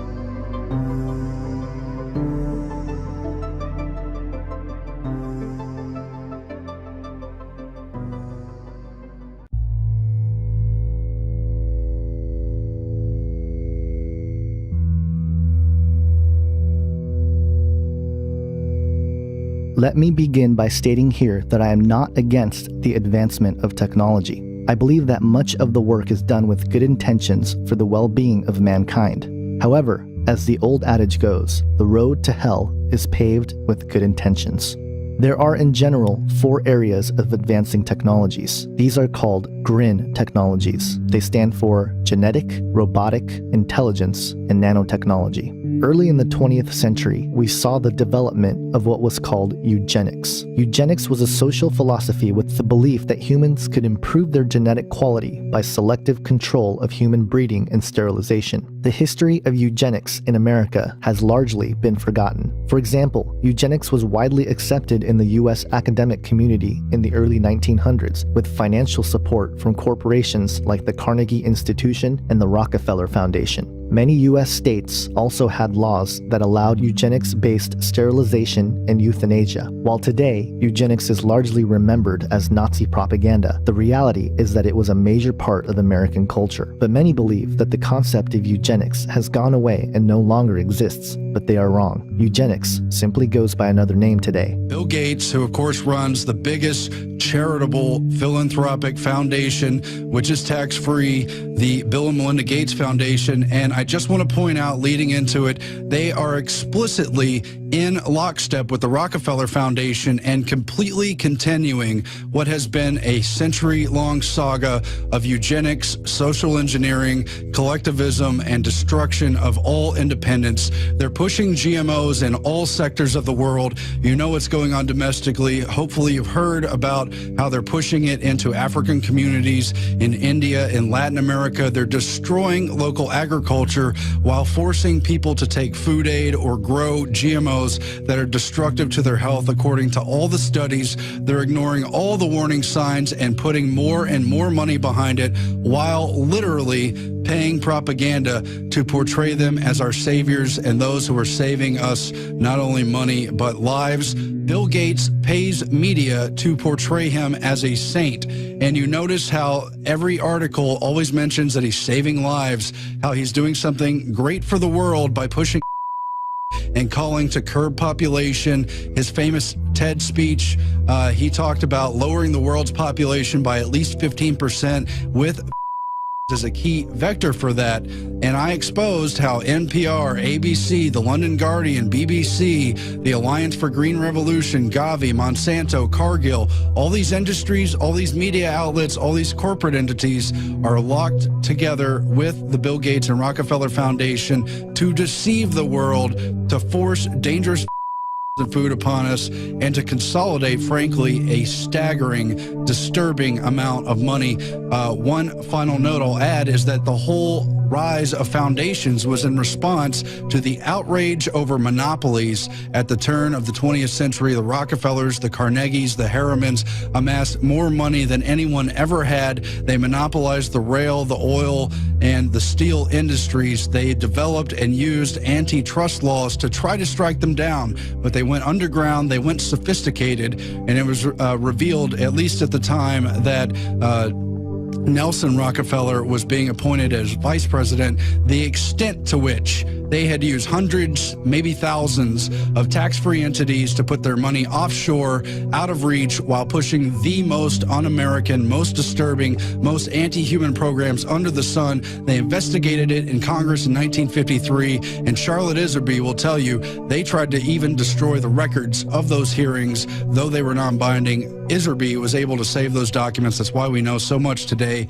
I just want to give that as a backdrop to the level of deception and why it's important that we confront people like Bill Gates. One of the first things I did when I started researching Bill Gates, one of the first things I found out was that through his foundation and through the Gavi Alliance, they've been doing all these tests in developing nations that are hurting people, they're killing people, and he's putting millions and millions of dollars into this. And I even have a quote here that I'm going to read later, but people are wondering, why is it that he's spending so much money on these millions and hundreds of millions of dollars on these that are literally killing children? People in these third world countries are calling it genocide. They're literally running in some cases from these.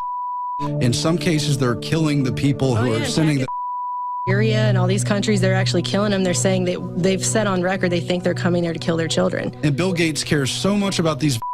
He won't even save the lives of the workers who are dispensing the by withdrawing those programs. He just wants to continue them no matter what. Yeah, he's just going to keep it going. He doesn't care. And it just keeps happening. If I went into your house and I permanently brain damaged your child and paralyzed him forever, I would go to prison, and rightfully so. This man can hide behind his cutesy organizations and initiatives with all of his billions of dollars and paralyze tens of thousands of children, and it's fine, nothing happens. It makes no sense. This is just a few things I wanted to mention to our audience. He's got a thing called Great Challenges, and he gives out money to different professors and scientists all across the country for different sets of initiatives that he wants them to fulfill. And here's just a few of the things that I found in looking that he's funding right now. Fetuses through rice, the genetically engineered rice that has a in it. Edible. nanoparticles, skin patches, mosquitoes. There's actually a clip we have, we don't have time, but mosquitoes, he will release those on people without their knowledge, so that's wonderful. Genetically engineered stomach bacteria, that's a platform for diarrhea. Contraceptive that sterilize rats. I mean, it goes on and on.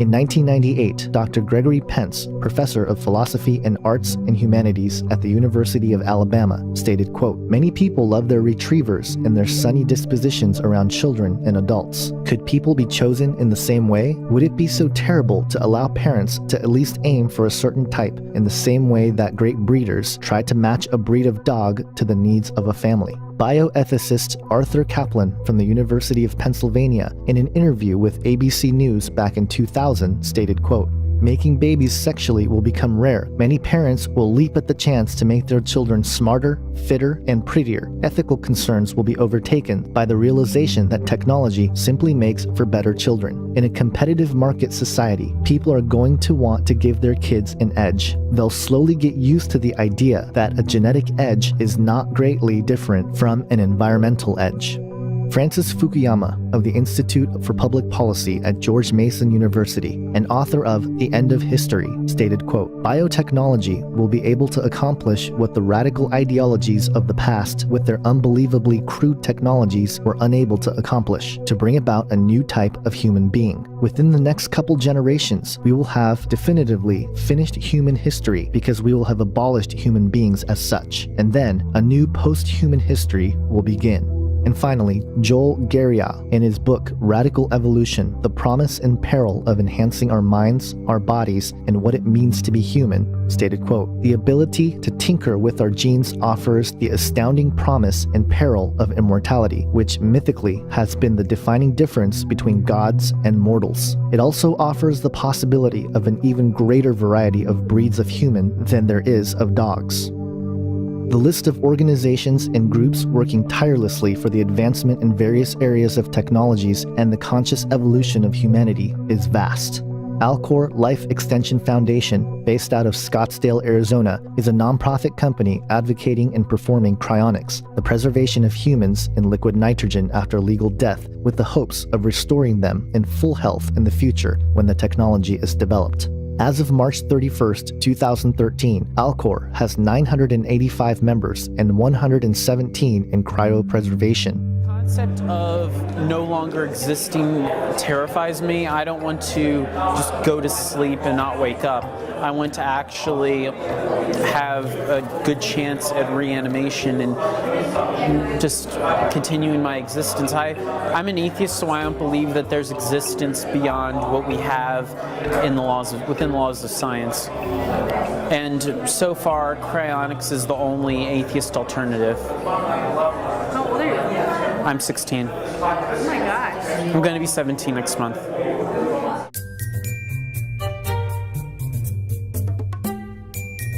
I am Alcor member 2561 Neuro. So are you just going to be frozen for your head? Yes, that. I was the benefit of that is, aside from it being cheaper, the procedure for a head only is more pristine and careful than a procedure for a whole body. I mean, I'm signed up for the neuro because I value my brain and I want it to be treated with as much care as possible. And if my body would just be a nuisance, especially if my body is, I mean, really there's no point in me having my body if it can just be replaced. About all the suffering and pain? Well, when they have the technology to repair a necrotic person, they'll have the technology to make life infinitely pleasurable. I mean, what happens if you're wrong and you spend all this money or you went to all this trouble to preserve yourself and then you just What happens if I'm right and I don't? I wouldn't be able to live with myself if I didn't. When and if the technology is available, and if I just decide not to do it just because there was a chance of the technology not being available, I wouldn't be able to live with myself after the technology does become available, and the rest of my long extended existence would be miserable. So I just take the chance of it not working and try and advocate it as if it was guaranteed to work. I see it as the only science-based religion that exists. I mean, a religion is, to me, the role of a religion is post-mortem closure. So people have their gods like Ganesha and Allah and Jesus. I have Alcor. In order to conduct this research under constitutional integrity, the Uniform Anatomical Gift Act was passed in all 50 states. The American Cryonics Society is yet another nonprofit organization advocating cryonics at the research and educational level. As of October 1st, 2012, the Cryonics Institute, located in Clinton Township, Michigan, has 1,040 members, 505 of whom had funding and contracts in place to be cryo-preserved upon legal death. Cryonics Asia has its nonprofit operations working out of Hong Kong, while the for-profit branch is maintained and administered in Tel Aviv, Israel. The reason for the for-profit model, they say, is to create momentum on the global market for providing the options for those near death to invest their potential immortality through cryonics. This is something that currently wouldn't be tolerated on ethical grounds in the West, hence its operations in the East. The National Nanotechnology Initiative launched in 2000 with 8 agencies dedicated to push for nanotechnology innovation worldwide. The group consists of the individual and cooperative nanotechnology-related activities of 27 federal agencies, each with different roles. The NNI, along with the National Science of Technology Council, informs and influences the federal budget and planning for the United States. The National Center for Nanoscience and Technology Group in China are the leading developers in researching and developing products and services with the use of nanotechnology to be deployed worldwide. The Human Brain Project is an ambitious group pursuing the development of information and communication technologies in neuroinformatics, brain simulation, high-performance computing, medical informatics, neuromorphic computing, and neurorobotics. Another group, the Brain Activity Map Project, also known as the Brain Project, is an American initiative aimed to decode the tens and thousands of connections between the neurons of the human brain. It is funded by the National Institute of Health, DARPA, the National Science Foundation, and other private foundations. They are reported to receive $100 million in funding for 2014. Computer chips, GPS technology, the internet. All these things grew out of government investments in basic research, and sometimes, in fact, some of the best products and services spin off completely from unintended research that nobody expected to have certain applications. Businesses then use that technology to create countless new jobs. So the founders of Google got their early support from the National Science Foundation. The Apollo project that put a man on the moon also gave us, eventually, cat skins. And every dollar we spend to map the human genome has returned $140 to our economy. $1 of investment, $140 in return.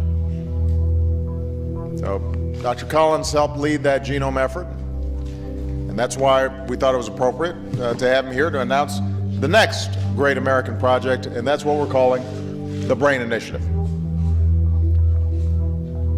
You know, as humans, we can identify galaxies light years away.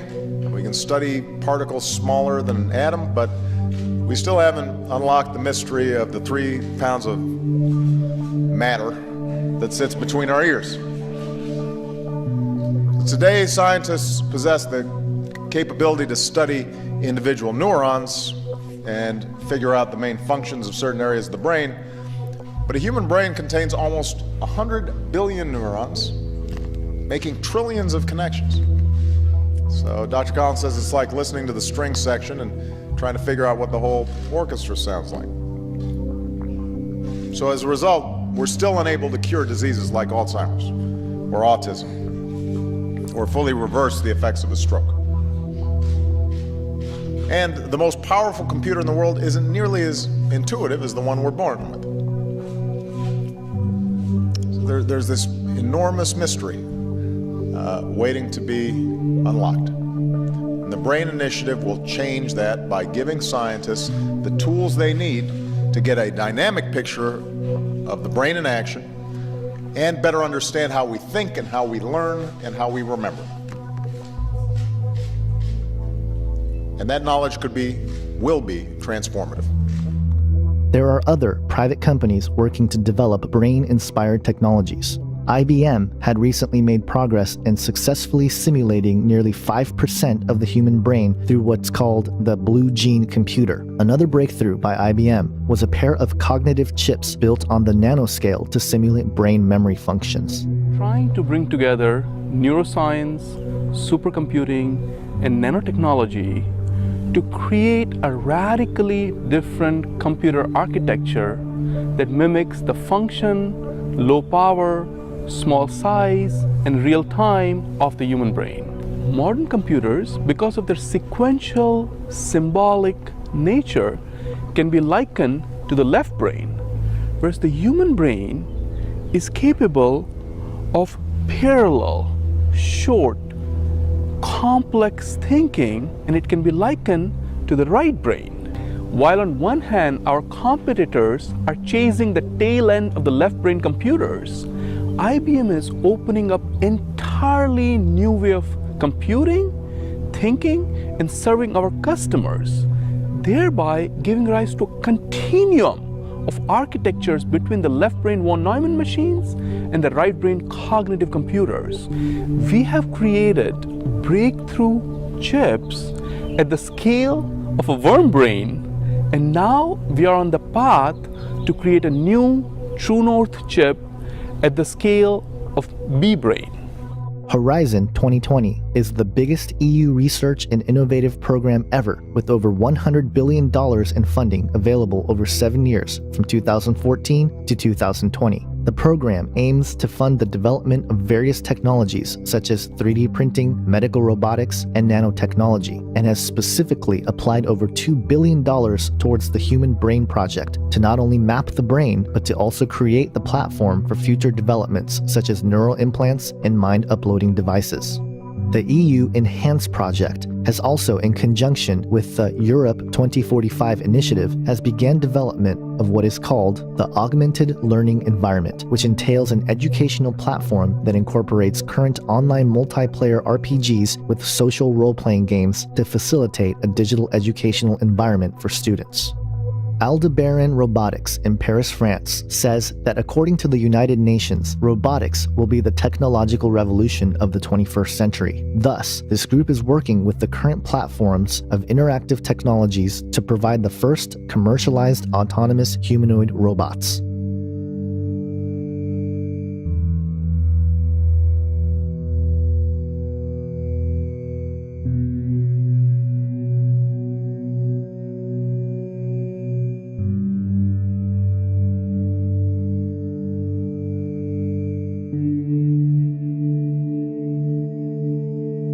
Meet Valkyrie, Valkyrie 1, 6'2", 125 kilograms, superhero robot. We want to get to Mars. Likely NASA will send robots ahead of the astronauts to the planet. These robots will start preparing the way for the human explorers. And when the humans arrive, the robots and the humans will work together in conjunction, building HABs, laying foundation, and just working together in that tight relationship. So technologies such as Valkyrie are going to really lead into the type of robotic systems that will one day be the precursor missions before the astronauts go to Mars. Foresight International is another global university-based network of professors, students, teachers, and citizens who are concerned with the future of mankind. Through the combination of the arts and sciences, they are developing a platform for academic research to help develop public policy at the local, national, and international levels in an attempt to strategically resolve current and future global issues. Foresight Institute, based out of Palo Alto, California, is a public think tank focused on transformative future technologies. Its goal, since 1986, has been to discover and promote the upside and help avoid the dangers of nanotechnology, artificial intelligence, biotech, and similar life-changing developments. They are advocates to increase the speed at which these technologies are developed, while making sure to provide a means to reduce the misuse and potential dangers of them.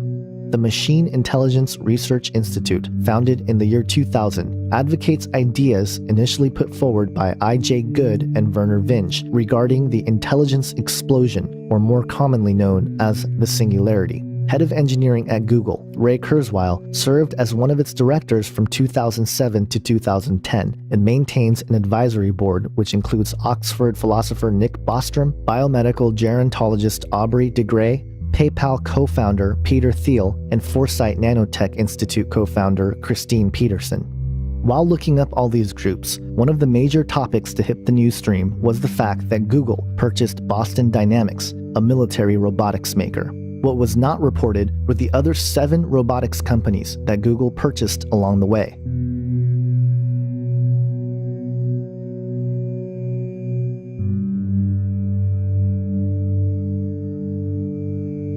With Ray Kurzweil taking the reins for Google's engineering department, it's quite alarming to see his predictions for the near future, which includes the capacity to reprogram our biology to be free from disease and aging, printing most of our products, including clothes and even replacement organs via 3D printing, search engines becoming ever more responsive and intelligent, and the idea that humans will be fully immersed in visual, auditory, virtual environments for social interaction and gameplay. Furthermore, in December 2013, it was reported by the Harvard School of Engineering and Applied Sciences that they had developed machine learning algorithms that could make chemical reactions intelligent. This brings us to another project started in 2000 by Hod Lipson of Cornell University and Jordan Pollack of Brandeis University, called the Golem Project. With the support of DARPA, the Golem Project, whose acronym stood for Genetically Organized Lifelike Electromechanics, conducted experiments in an attempt to develop self-replicating and self-manufacturing robotic lifeforms. While artificial organisms had been developed digitally to evolve in response to the programmed conditions, the goal for the Golem Project was to get these organisms from the digital realm to the physical. While such projects are available to the public mainstream, one can only speculate as to what may be going on behind closed doors in the laboratories of the deep underground.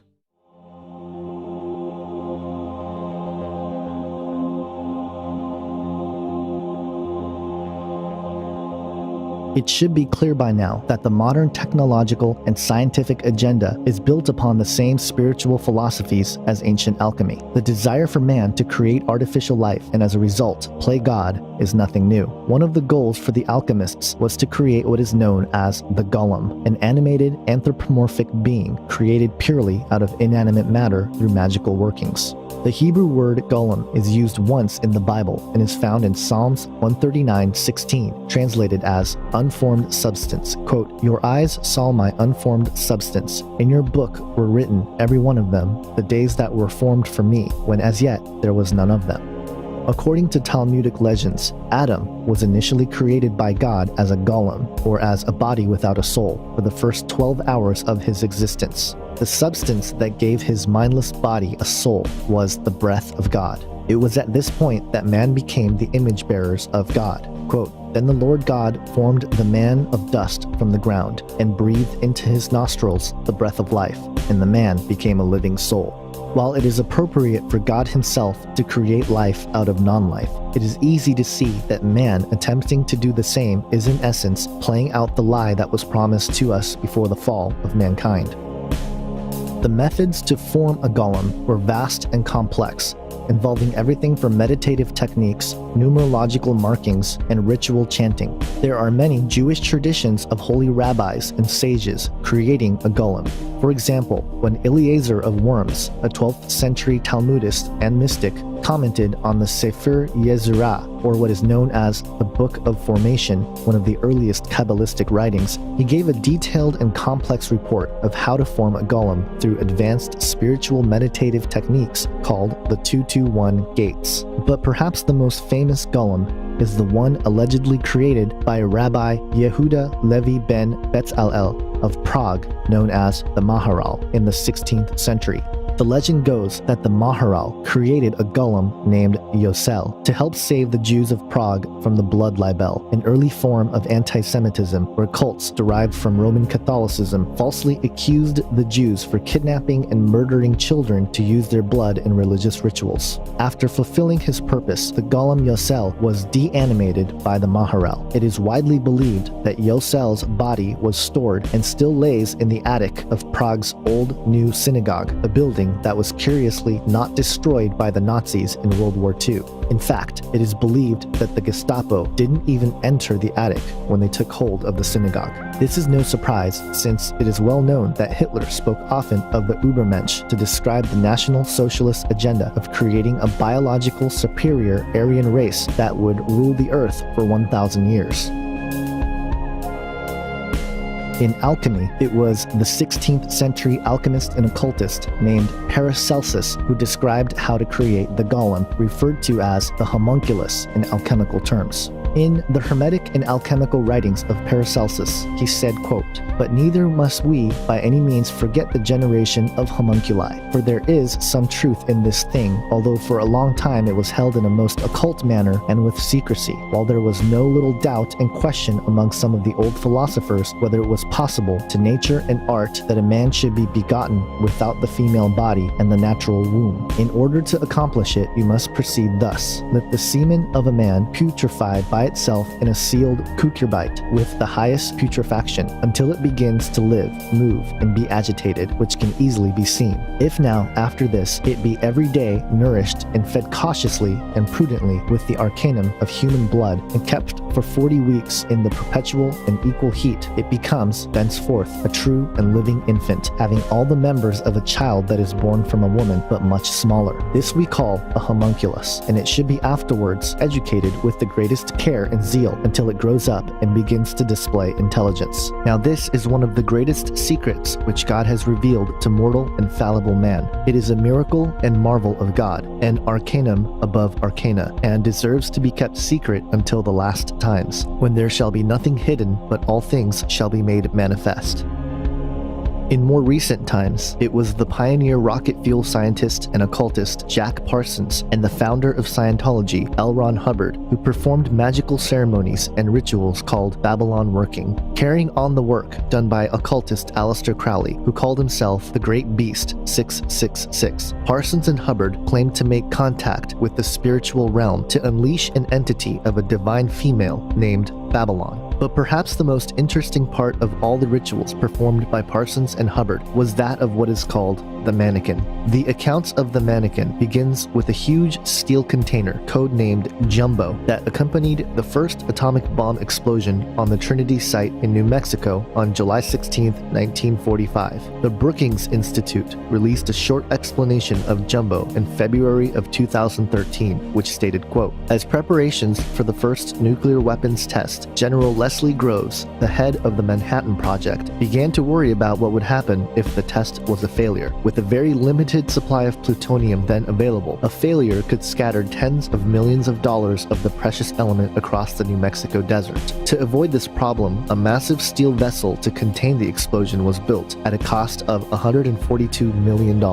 Nicknamed Jumbo, the container weighed 214 tons, was 25 feet long, 12 feet wide, and had walls 14 inches thick. According to occult investigators and conspiracy theorists James Shelby Downard and William N. Grimstead, Jumbo contained within it what Aleister Crowley had called the mannequin, an inanimate body which was inundated with nuclear energy, thus producing a real homunculus, or golem. Regardless of whether or not the stories of these occult practices to produce soulless life forms are true or not, it doesn't make much difference with what we are facing on the horizon.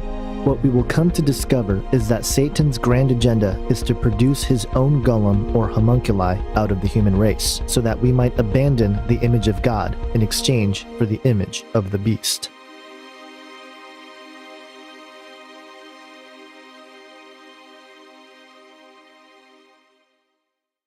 You know, the image of the beast, I believe, is going to be a copy of the image that God made back in the beginning. Now, the image that God made in the very beginning was, of course, Adam. So God took the dirt, he formed Adam to both look like himself and to act like himself. Now, the idea that Adam actually looked like God is somewhat contested among theologians. But if we go back and we just look at what the word image means, we see that Adam had a son in his image and in his likeness. We go to, for example, Ezekiel chapter 1, where Ezekiel sees the image of God above this throne, and it says that he looked like Adam. If we go to Daniel chapter 7, we see that the Ancient of Days was seated, and he had his hair, and he's got a form. Moses, Aaron, Nadav, Abihu, and the 70 elders of Israel. So many places where it tells us what God looks like. Even Jesus said, if you've seen me, you've seen the Father.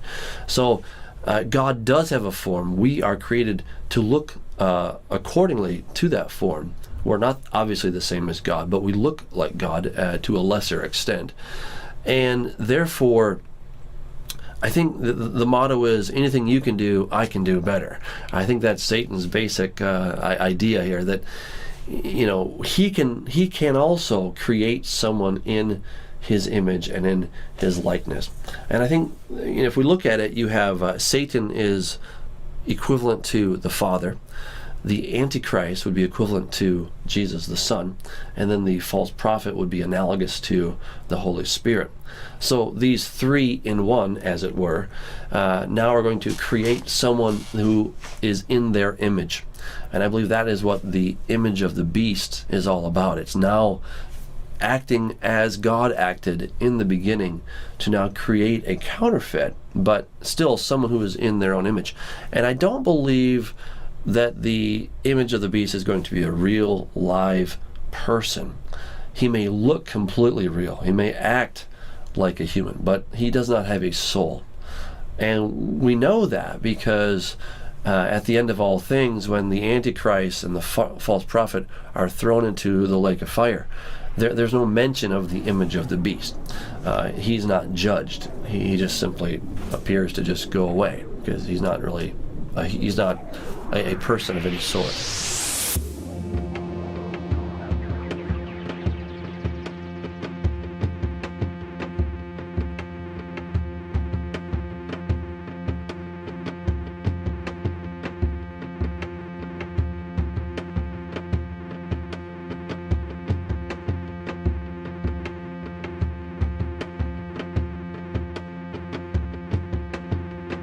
The achievement of a technological singularity will be the ultimate fulfillment of Satan's plan in making himself like the Most High God. While there are many brilliant Bible scholars and commentators who have varying perspectives of how the end times will unfold, my goal here is not to promote a particular timeline, but rather speculate as to how the Bible may reveal the role of artificial intelligence and the technological singularity. In Revelation chapter 13, we see a startling description of what to expect in the end times. Verses 11 through 18 provides a profile and the actions of the second beast. It reads, quote, "Then I saw another beast rising out of the earth. It had 2 horns like a lamb, and it spoke like a dragon. It exercises all the authority of the first beast in its presence, and makes the earth and its inhabitants worship the first beast, whose mortal wound was healed. It performs great signs, even making fire come down from heaven to earth in front of people. And by the signs that it is allowed to work in the presence of the beast, it deceives those who dwell on earth, telling them to make an image for the beast that was wounded by the sword and yet lived. And it was allowed to give breath to the image of the beast, so that the image of the beast might even speak, and might cause those who would not worship the image of the beast to be slain. And it causes all, both small and great, both rich and poor, both free and slave, to be marked on the right hand or the forehead, so that no one can buy or sell unless he has the mark, that is, the name of the beast, or the number of its name. This calls for wisdom. Let the one who has understanding calculate the number of the beast. beast, for it is the number of a man, and his number is 666.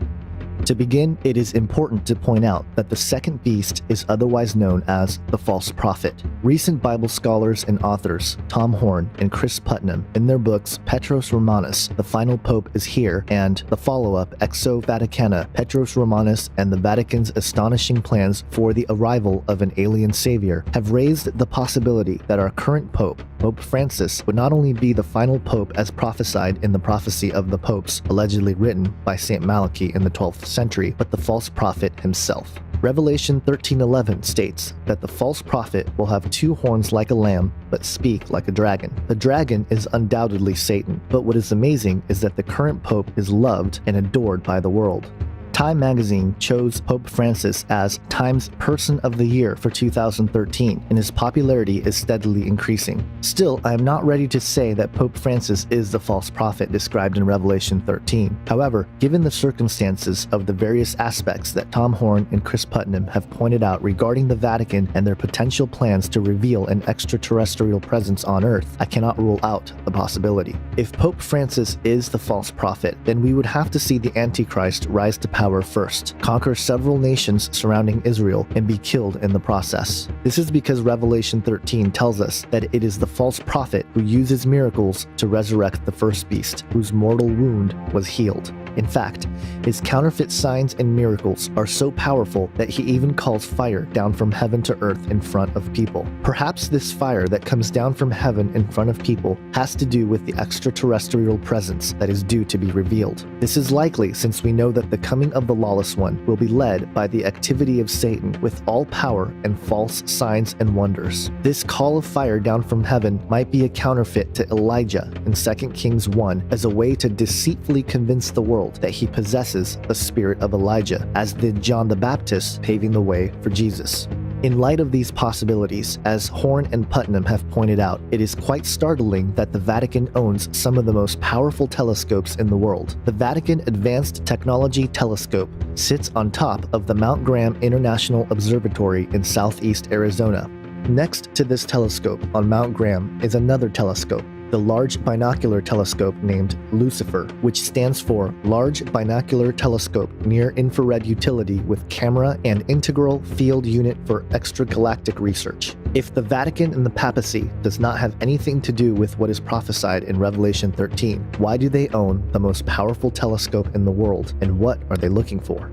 Regardless of how it plays out, the display of calling fire down from heaven will give the false prophet great authority. It will be with this authority that the false prophet will tell the people of the earth to build an image for the beast that was wounded by the sword, yet lived. It is important to point out that the image will be built by the people. It is again my speculation that this image will be highly technical in nature. There are several points to consider in this theory. First, alluding back to the connection with the Vatican, it was reported on the Vatican Insider by Andrea Tornielli in an article titled "The Vatican Invests in Cutting-Edge Technology and Regular Bug-Clearing Operations" that, quote, "The Vatican does not rely on special external companies. Instead, it has purchased cutting-edge instruments and technologies of its own, some of which are made in Israel." Such information brings light to another point. Israel, where the image of the beast will be erected on the rebuilt Third Temple, is very engaged in scientific and technological inquiry, with the highest percentage spent on research and development in relation to gross domestic product in the world. As a result, Israeli scientists have contributed to the advancement of computer science, electronics, genetics, healthcare, optics, solar energy, and various fields of engineering. In fact, in 2012, the chairman of Google, Eric Schmidt, went on record saying that, quote, "Israel has the most important high-tech center in the world after the US." Even more, the IEEE, the Institute of Electrical and Electronics Engineering Intelligent Systems magazine, named 2 PhD graduates of computer science at the Hebrew University of Jerusalem, Dr. Aviv Zohar and Dr. Ariel Prokasia, as 2 of the top 10 researchers who are rising stars in the field of artificial intelligence. In an article published by The Telegraph entitled "The Rabbi, the Lost Ark, and the Future of the Temple Mount," quotes Rabbi Chaim Richman, Friedman, international director for the Temple Institute in Jerusalem. After claiming that Jews have known the location of the Ark of the Covenant for centuries, he goes on to describe his aspirations for the Third Temple. Quote, "There's no reason why we shouldn't use technology, which is the modern miracle, alongside the heavenly miracles. It's part of our vision of the temple as a realistic potential in our times." If that weren't enough, during the editing process of this film, two pieces of information became public to bolster this thesis even more. First is that the Israeli housing minister called for the building of the Third Temple. Israel says it's planning to replace the Al-Aqsa Mosque in Jerusalem and Quds with a temple. The Minister of Housing and Construction has called for the construction of what he calls the Third Temple to replace the holy site. Uri Ariel says the first and the second temples were destroyed many years ago, so the third one needs to be built now. Al-Aqsa Mosque is considered the third holiest site in Islam. Palestinians have denounced the plan as desecration. They say it's part of Israel's ongoing attempts to distort the Arab and Islamic history.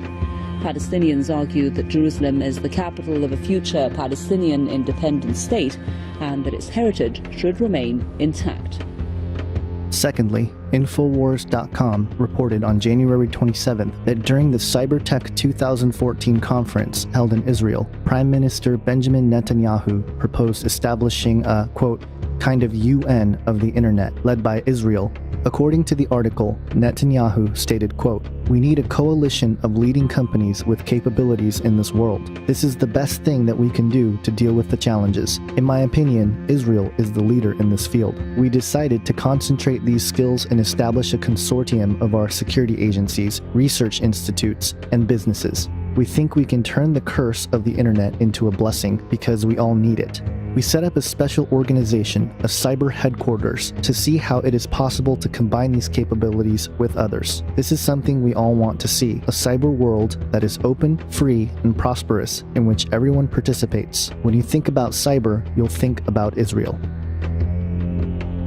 After the image of the beast is built, the false prophet will, quote, "give breath to the image of the beast, so that the image of the beast might even speak and might cause those who would not worship the image of the beast to be slain." In Matthew 24, Jesus warns about the abomination of desolation. Quote, "So when you see the abomination of desolation spoken of by the prophet Daniel standing in the holy place, let the reader understand, and let those who are in Judea flee to the mountains." What Jesus is referring to here are several passages in the book of Daniel that speaks about the end times abomination. Daniel 11:31 states, quote, "Forces from him shall appear and profane the temple of fortress, and shall take away the regular burnt offering, and they shall set up the abomination that makes desolate." Then in Daniel 12:11 it states, quote, "And from the time that the regular burnt offering is taken away and the abomination that makes desolate is set up, there shall be 1,290 days." Most Bible prophecy scholars believe that the abomination of desolation is the Antichrist himself. However, there are some who believe that the abomination of desolation itself is actually the image of the beast.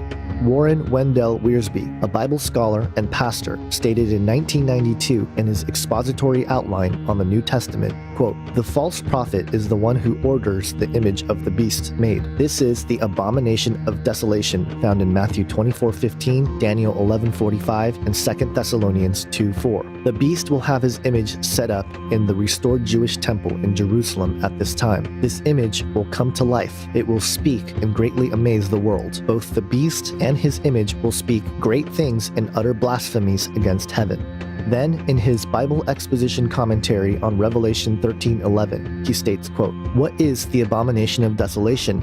It is the image of the beast set up in the temple in Jerusalem. An idol is bad enough, but setting it up in the temple is the height of all blasphemy. Since Satan could not command worship in heaven, he will go to the next best place, the Jewish temple in the holy city. The false prophet, energized by Satan, will perform his lying wonders and even duplicate some of the signs performed by the two witnesses. Upon this time, the two witnesses have been ministering at the temple in Jerusalem, but the beast will slay them and take over the temple. When God raises the two witnesses from the dead and takes them to heaven, the false prophet will answer that challenge by giving life to the image of the beast. Not only will the image move, but it will speak. Despite the progress being made towards the fulfillment of technological singularity, it seems the final piece of the puzzle of creating machine sentience will come from the false prophet giving breath to the image so that it may speak. However, the image will not possess a soul of any kind. It will be the ultimate abomination to God, with the power to persuade mankind to abandon the image of God that is within us. Consider what author Kevin Kelly said in his book, What Technology Wants. Quote, "The technium is primed to hijack matter and rearrange its atoms to infiltrate it with sentience. If there is a God, the arc of the technium is aimed right at him. It is my opinion that Jesus warns the people of Jerusalem to flee immediately after the abomination of desolation is set up, because this will initiate the start of Satan's human enslavement program via the sentient machine labeled the image of the beast in the Bible. And upon the deployment of the mark of the beast, humanity will effectively become a race of Satan's golem. While the alchemical tradition for the golem was to create a helper for mankind, Satan will turn that around and create us into his helpers, so that we may bear the image of the beast.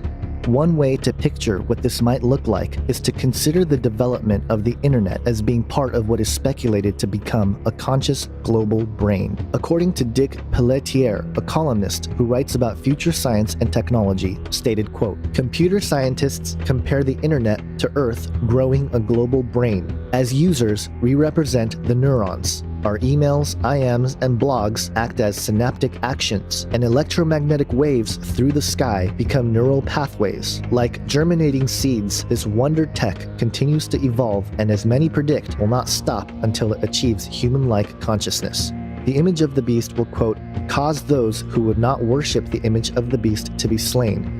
And it causes all, both small and great, both rich and poor, both free and slave, to be marked on the right hand or the forehead, so that no one can buy or sell unless he has the mark. In other words, those who do not take the mark and become a participating neuron in the global brain will effectively be seen as a virus and be eliminated. According to the occultists and esoteric spiritualists, the creation of a golem consists of two things. The first was to form the body. The second was to animate it. The fascinating part of animating the body was the use of magical words and sacred names. In some Kabbalistic traditions, it was said that in order to animate the golem, those sacred letters or words must be written and placed either in the golem's mouth or on the forearm or forehead. These are the three places in which the false prophet, through the image of the beast, will force worship of the first beast.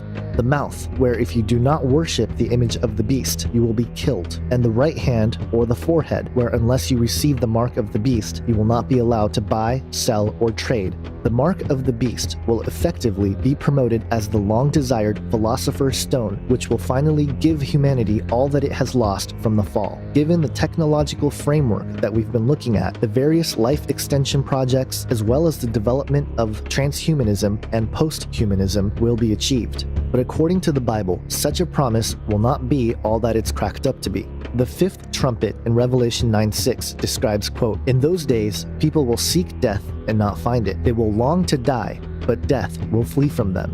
The image of the beast will fulfill all the dreams of alchemy as Satan's counterfeit creation of sentient life, which would only allow those who would willingly accept to be part of the system via the mark of the beast or the philosopher's stone to live, evolve, and become gods as a part of this hive-minded global brain, while those who reject it will be seen as a virus and therefore killed. It is fascinating to consider what the Bible says about those who oppose Jesus Christ in the end times as being of one mind, as they hand over their power and authority to the beast.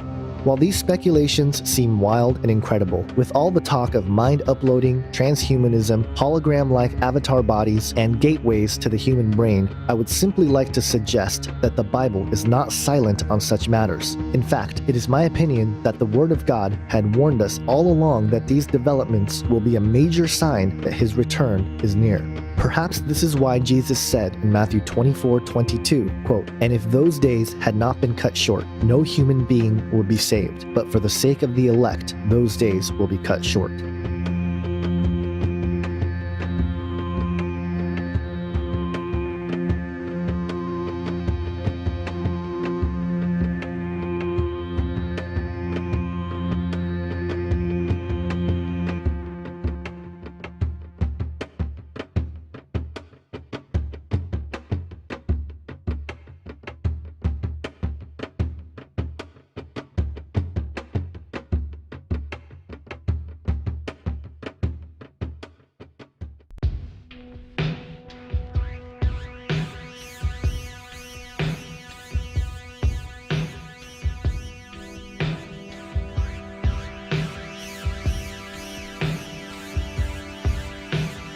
As part of the satanic deception, the global elite have been systematically destroying the planet and its people so as to literally create a climate that will make the proposed technology and potentially the entities who propose it as the saviors of mankind.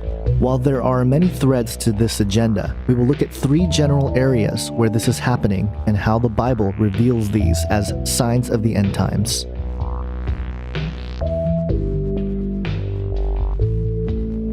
In a document published in September 2009 by the Royal Society entitled Geoengineering the Climate, Science, Governance, and Uncertainty, defined geoengineering as, quote, deliberate large-scale manipulation of the planetary environment to counteract anthropogenic climate change. Made popular by folks like Al Gore, we humans have been guilt-tripped into believing that we are solely responsible for the tearing apart of the Earth's natural ecosystem.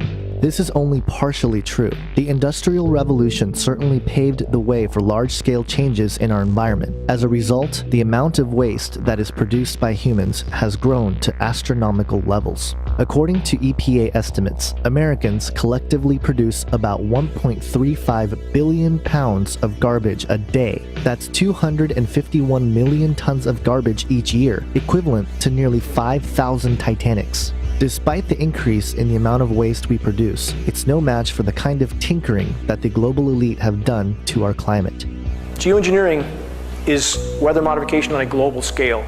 Many refer to this as chemtrails. This aircraft you see spraying right now is a KC-10, and the nozzles are visible. You see inside the circles. You can see them shutting on and off in a moment as you watch this tape roll. And the dispute as to whether or not these programs are going on is really a moot point. We have more than enough data. We have actual footage, as you're seeing now, to show that these tankers are indeed spraying at altitude. The materials we see showing up in the ground are the exact materials named in numerous geoengineering patents, as many as 150 patents. So at this point, the notion that these programs are not going on is simply denial. Skies like this, many have grown to think are natural, but they're anything but. And we've seen this for so long now, and it's been ramped up at such a steady pace that people have simply become used to skies like this. Anybody who thinks grid patterns like this are natural should recheck their reality. This is anything but natural. We seldom see blue skies anymore. Skies like this have all too often become the norm. Unfortunately, most people don't even look up. I think at times you could start the sky on fire, nobody would notice. To learn more about the reality of geoengineering, visit geoengineeringwatch.org for a complete list of government documents, videos, and other important data that prove that this phenomenon is real. Romans 8 describes the startling status of creation in the fallen state. Quote, "For the creation waits with eager longing for the revealing of the sons of God. For the creation was subjected to futility, not willingly, but because of him who subjected it, in hope that the creation itself will be set free from its bondage to corruption and obtain the freedom of the glory of the children of God. For we know that the whole creation has been groaning together in the pains of childbirth until now." When you begin to study all the various agendas concerning geoengineering, it becomes quite apparent that creation truly is under bondage. What's even more startling is that the proposed solution is more geoengineering. The more we do research, the less easy this will look, the more complicated the environmental effects will look, and that's a good thing, because right now it looks too easy. So I think that if we do more research, we're likely to find out that it's harder and more complicated than we thought, and that the side effects are harder to manage, and that's a healthy outcome that will make it easier to do the management. It's an empirical question, how people will actually react to knowledge about this. Another reaction is to say, if these crazy scientists are so concerned about putting CO2 in the atmosphere, they want to think about these things, then that might actually mean we should be more serious about the risks of CO2 in the atmosphere. And by the way, it's not really a moral hazard, it's more like free riding on our grandkids.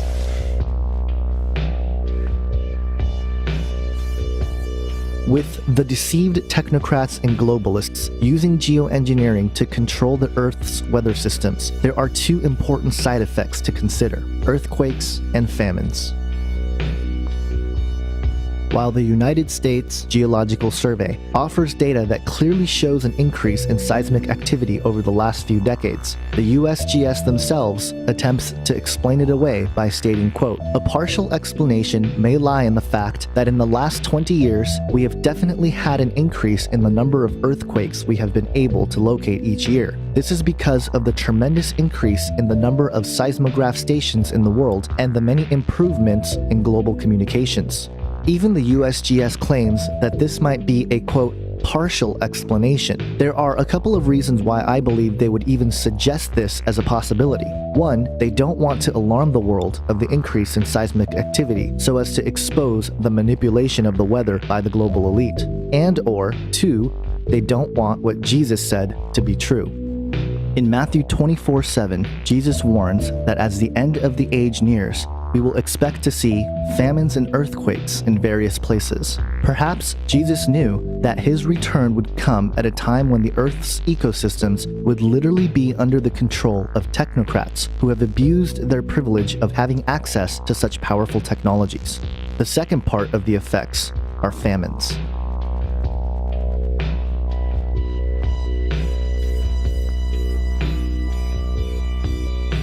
WorldHunger.org reported that, quote, "The United Nations Food and Agriculture Organization estimates that nearly 870 million people of the 7.1 billion people in the world, or 1 in 8, were suffering from chronic undernourishment in 2010 to 2012. WorldHunger.org goes on to report that the hunger has decreased in the established nations, while places like Africa and other developing nations increased several million in number. In fact, nearly 1 in 4 are hungry in Africa, with numbers increasing from 175 million to 239 million just between the years of 2010 and 2012. As part of the satanic agenda, it seems the deceived globalists are working hard to make sure that human population would decrease and that famines would become more common in these developing nations.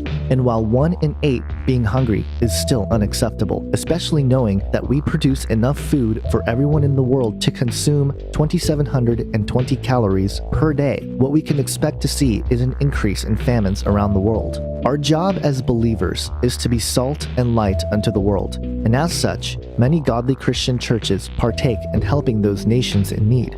However, another related prophecy seems to indicate that doing so will become increasingly more difficult. The third seal in the book of Revelation states, quote, "When he opened the third seal, I heard the third living creature say, 'Come,' and I looked, and behold, a black horse, and its rider had a pair of scales in his hand. And I heard what seemed to be a voice in the midst of the 4 living creatures saying, 'A quart of wheat for a denarius, and 3 quarts of barley for a denarius, and do not harm the oil and wine.'" The pair of scales in the hand of the rider of the black horse indicates a need to carefully ration food, and the quart of wheat for a denarius and 3 quarts of barley for a denarius is nearly 12 times the normal price. We are currently seeing this trend as food prices continue to rise. In an article published on August 21st, 2013 from thinkprogress.org called "Get Ready for Food Prices to Go Way Up Thanks to Climate Change," stated, quote, "Climate change will likely push food prices up 20 to 40%, regardless of cuts to future carbon emissions," new research in the journal Climatic Changes concluded. Staple crops like rice, wheat, and grains, which make up the vast majority of global diets, especially for the poor, could see the biggest hits with big costs for global economic welfare. It is interesting that the prophecy of the third seal ends with, quote, "Do not harm the oil and wine," indicating that the finer things will be available for those who can afford them. This also seems to be unfolding right before our eyes as the middle class is destroyed and the gap between the 1% and the rest of us increases. And if food prices going up is not enough, the food that we do consume is filled with chemicals that are not natural and very harmful.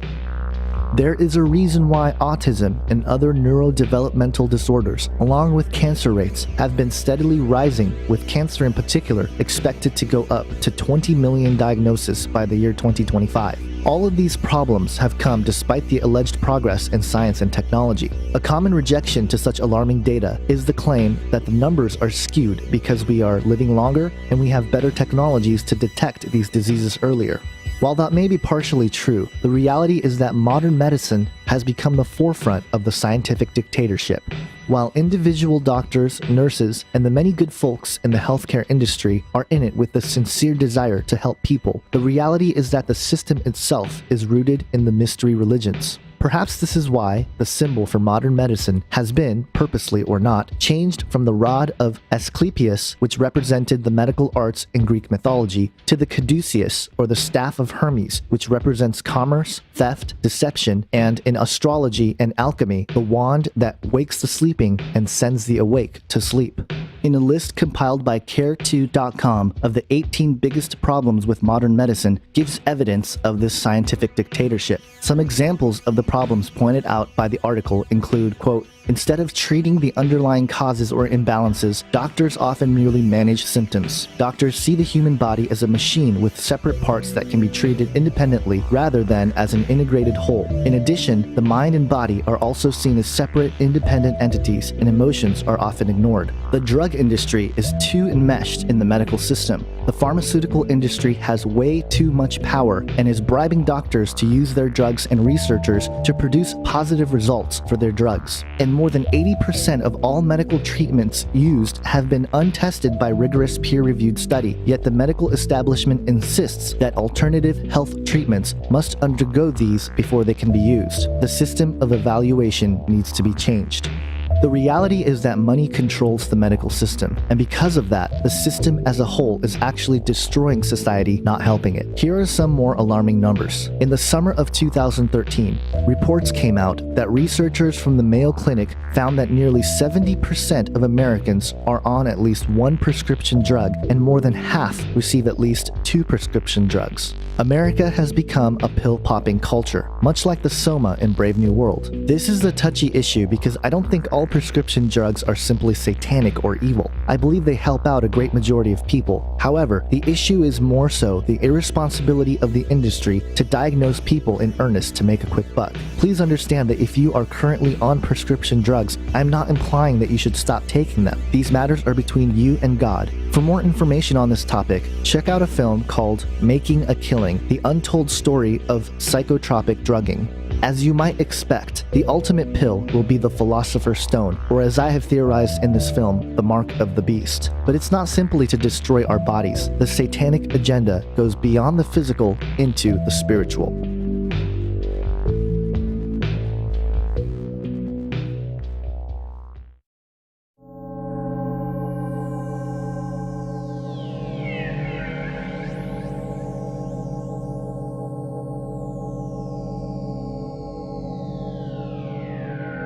A lot of spiritual warfare then turns out to be machinations of the enemy. You might call them thought bombs, demonic designs, doctrines of demons, if you will, that are ideas that are in play against the truth. And so I think that a significant portion of what we are to be doing in terms of spiritual warfare is being able to perceive the design and then speak to it and expose it and undermine it. Paul describes how we are to be equipped to fight the spiritual battle that we're involved in. That is a battle not against flesh and blood, not against that guy over there who's the skeptic or the critic, but it's against the spiritual power and force that is motivating the doctrines of demons or the demonic designs that he is taken in by. And we are addressing those. And look at what Paul says, and many of you know this passage. You memorized it. Take up the full armor of God, that you may be able to resist in the evil day, and having done everything, to stand firm. So what are you resisting, and what are you standing firm for, if it isn't the truth? You are standing firm for the truth by resisting the lie. And look at the weapon. I should say the armor. Stand firm, therefore, having girded your loins with truth. That's the first piece of armor, the truth. Having put on the breastplate of righteousness, having shod our feet with the preparation of the gospel of peace. That's a substantive enterprise. You prepare to communicate the gospel. In addition to all, taking up the shield of faith, with which you will be able to extinguish all the flaming missiles of the evil one, and take the helmet of salvation and the sword of the Spirit, which is the Word of God. Now, I take the helmet of salvation, since it's guarding your head, to be the confidence and knowledge that you have in your salvation, so doubt cannot be sown, and the Word of God, which is the sword of the Spirit. So do you see how many elements there, most of them, in our spiritual armor are geared towards the knowledge enterprise? Not that I'm putting knowledge out there as kind of an idol, but that proper knowledge and proper use of truth is a vital part of defending against the enemy in spiritual warfare, casting down speculations. Tom Horn stated in his book, Forbidden Gates, The Dawn of Techno-Dimensional Spiritual Warfare, quote, "As transhumanist philosophy and grid technology becomes integrated with society and national and private laboratories with their corporate allies provide increasingly sophisticated arguments for its widest adoption, those of us who treasure the meaning of life and human nature as defined by Judeo-Christian values will progressively find ourselves engaged in deepening spiritual conflicts over maintaining our humanity in the midst of what the authors believe is fundamentally a supernatural conflict. While spiritual warfare has been for centuries fought on the battlefield of the mind, a radically different landscape may be on the horizon where demonic entities, formerly of non-physical presence, will have the opportunity to manifest in virtual worlds and inhabit the cloud of which humanity will be permanently tapped into. The other possibility is that with the advent of transhumanism, demons would be able to inhabit bio-cybernetic hosts, such as the chimeras currently being developed in the laboratories, to literally, physically manifest. Some people ask, does the Bible talk about transhumanism in the last days? Are there going to be hybrids in the last days? Is there any evidence for it in the Bible? Yeah, actually there is. Go to Isaiah chapter 13, verses 21 and 22, and it talks about wild beasts there in Babylon shall be there, and owls and doleful creatures and stuff like that. But it also says satyrs shall dance there in Babylon, ancient Babylon, in a last days context. And if you look in the Septuagint version of Isaiah 13, 21 and 22, it gets even more graphic and says that monsters will be there and devils will be there and satyrs. Yeah, the Joel 2 army, the locusts, the Joel 2 army, I'm convinced they are the locusts of Revelation 9.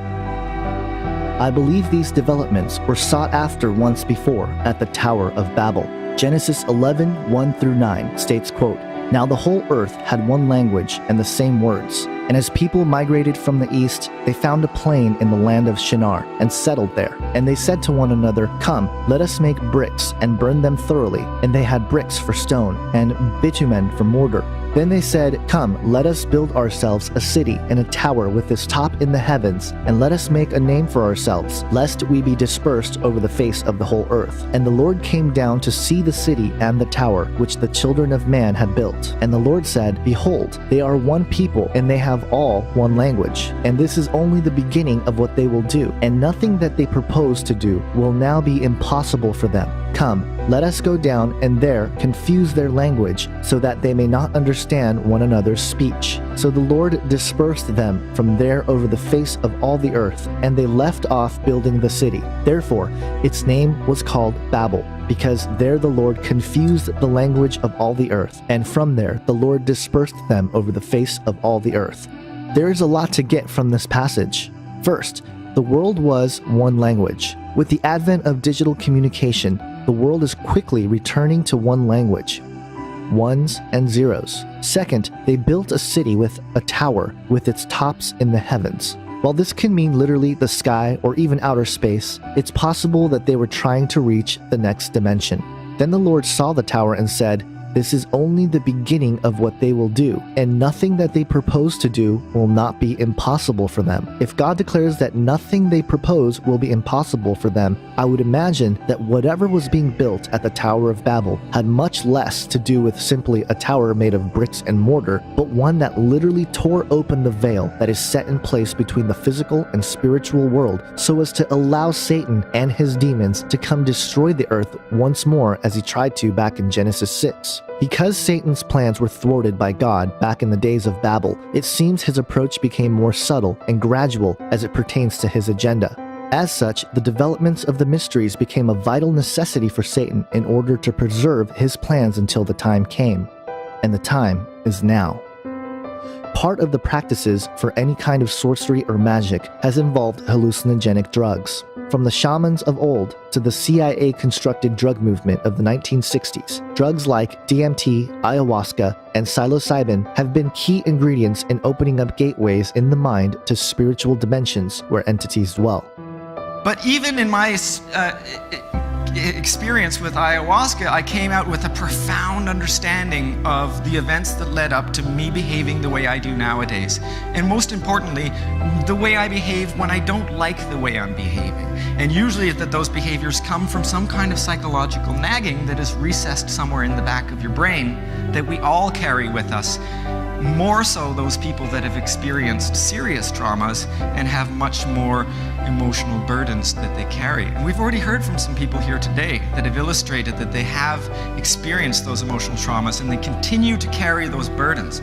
Well, ayahuasca is clearly a tool that can be used to allow people to come to grips with those nagging, forgotten memories, to be able to incorporate them into their life story and then to move on more happy and healthier, psychologically speaking. And therefore, these experiences, as well as the academic research, indicate that there is great potential in the psychedelic medicine to allow people to deal with emotional trauma that has led to behavioral problems, such as addictions, or syndromes such as post-traumatic stress disorder, where people are haunted by their memories and can't let go and move on.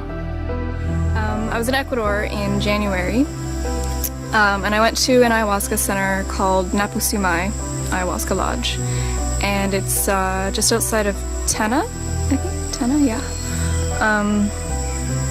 And so, yeah, the night I drank ayahuasca,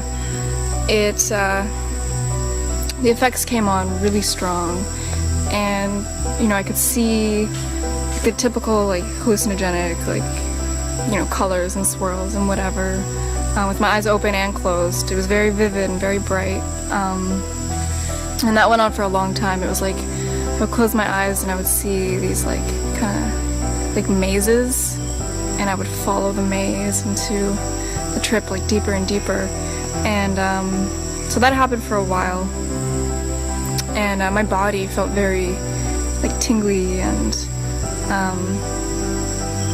it was like vibrating and like buzzing, and it felt really cool. And then I started to see like big bugs, like these huge like ants and spiders like crawling across my vision, and with my eyes open and closed, so it's kind of creepy. But after a while, I felt my body like just become possessed. I'd just taken over with the spirit of ayahuasca, and it told me to stand up and walk outside. And the way the ceremony house is set up, it's like an open concept. There's no doors or anything, and there's some walls, but there's like spaces where you can walk in and out of. It's not closed off, so yeah, I got up, and it was really hard to walk at first. I felt very dizzy and wobbly, and I kind of felt almost like the way I was walking, I felt like an animal or some sort of like creature. It was really interesting. But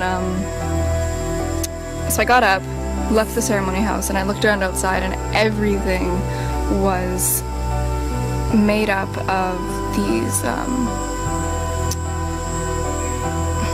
it's so hard to like describe it,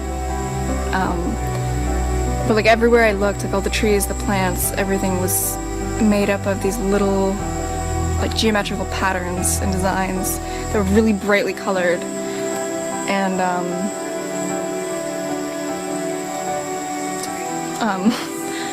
very vibrant and brightly colored, and so that was amazing in itself. It was very beautiful, and I was not told, but I guess, I don't know, the medicine brought me over to this one tree that was in the yard, and I walked over to this tree and I put my hands on it, on the bark, and I slowly brought my forehead to it, And as soon as my forehead touched this tree, I had this huge, overwhelming, like, just wave of love, like the purest love I've ever felt in my life just wash over me and through me. And I started bawling my eyes out because it was just so intense and amazing and beautiful. And I just, like, it's making me like tear up now just thinking about it. But yeah, the love I felt for this tree, and not only the tree, but everything, like the whole world, the whole universe, like nature, people, strangers, like just love for everything and everybody, and myself too. Like I just, it was one of the most amazing feelings of my life. And so I stayed with this tree for a while. I was like holding it and like putting my face on it and just crying with this tree, just crying like pure tears of joy. And it was quite amazing. And so once I was finished with this tree, I was taken over to this clearing in the yard that kind of overlooked the jungle, and I could see like all the stars and the moon in the sky, and I stood there just in awe at the beauty of all these things. And I was slowly brought down to my knees. Like, I wasn't doing this, like this was like my body was taken over, and I was brought down to my knees, and my hands slowly came together in like prayer position on like just on my chest, and I started to pray. And I'm not one to pray ever, like I just never prayed before, and so the fact that this was happening was very, very interesting. And I was praying to the universe, and I was thanking it, and I was thanking Mother Nature, and I was thanking ayahuasca, and I was just being so, grateful for everything and appreciating everything, and I was crying as well. I started crying again, just at the beauty and everything. And yeah, so that was just incredible. I was just, I don't even know. Like, these words are not doing any of this justice, but just know that it was one of the most amazing things of my life. I would see just like random little things. So I saw lots of eyes, just like blankets of eyes, like everywhere, with my eyes open and closed. That whole experience, like mostly with the tree, being with the tree and then praying, is just, it connected me so much with nature, with myself. Like it's just, I don't know, that whole thing just, it changed my life. Like, I don't know how else to explain that, like how else to say that. It changed my life, and I'm so grateful that I went and did that. Here are my thoughts on Taylor Marie's ayahuasca experience. The love that she experienced is genuine love that emanates from God. And while this might startle some, let me explain what I think is going on. Because Satan and his fallen ones do not have any truth in them, they must use truth as a means to deceive. Thus, it is my opinion that Taylor was first possessed and led by what she called the spirit of ayahuasca to come to the tree to experience this connection and love that does truly reside in the fabric of creation. But then notice that through this experience, she was led to a position of prayer and praying and thanking the universe. Herein lies this subtle deception.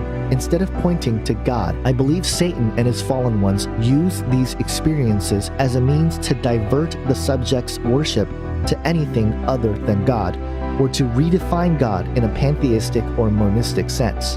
This doesn't mean I condone the use of psychotropic or psychedelic drugs, because I do believe that the use of them violates the boundaries of which God has placed between this world and the next in order to protect us from this sort of deception. Nevertheless, the use of these drugs is becoming more and more popular and accepted amongst not only academia, but in our society as a whole. This plays into biblical prophecy as well. Revelation 18 describes the fall of Babylon in the end times. In verse 23, it states, quote, For your merchants were the great ones of the earth, and all nations were deceived by your sorcery.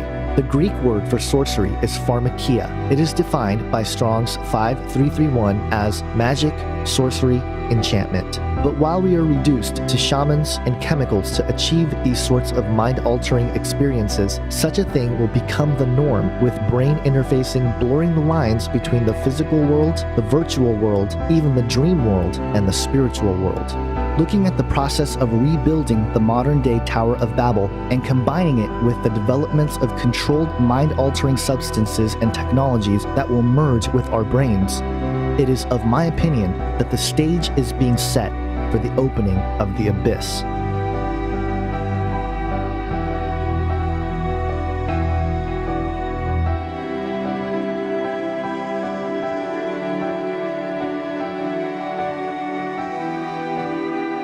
The secrets of alchemy, the sacred promise, the mystery religions, the knowledge which began with fallen entities such as Thoth and Semyaza have been passed down through the hands of the initiates of Freemasonry, Kabbalah, Rosicrucianism, and a slew of other secret orders.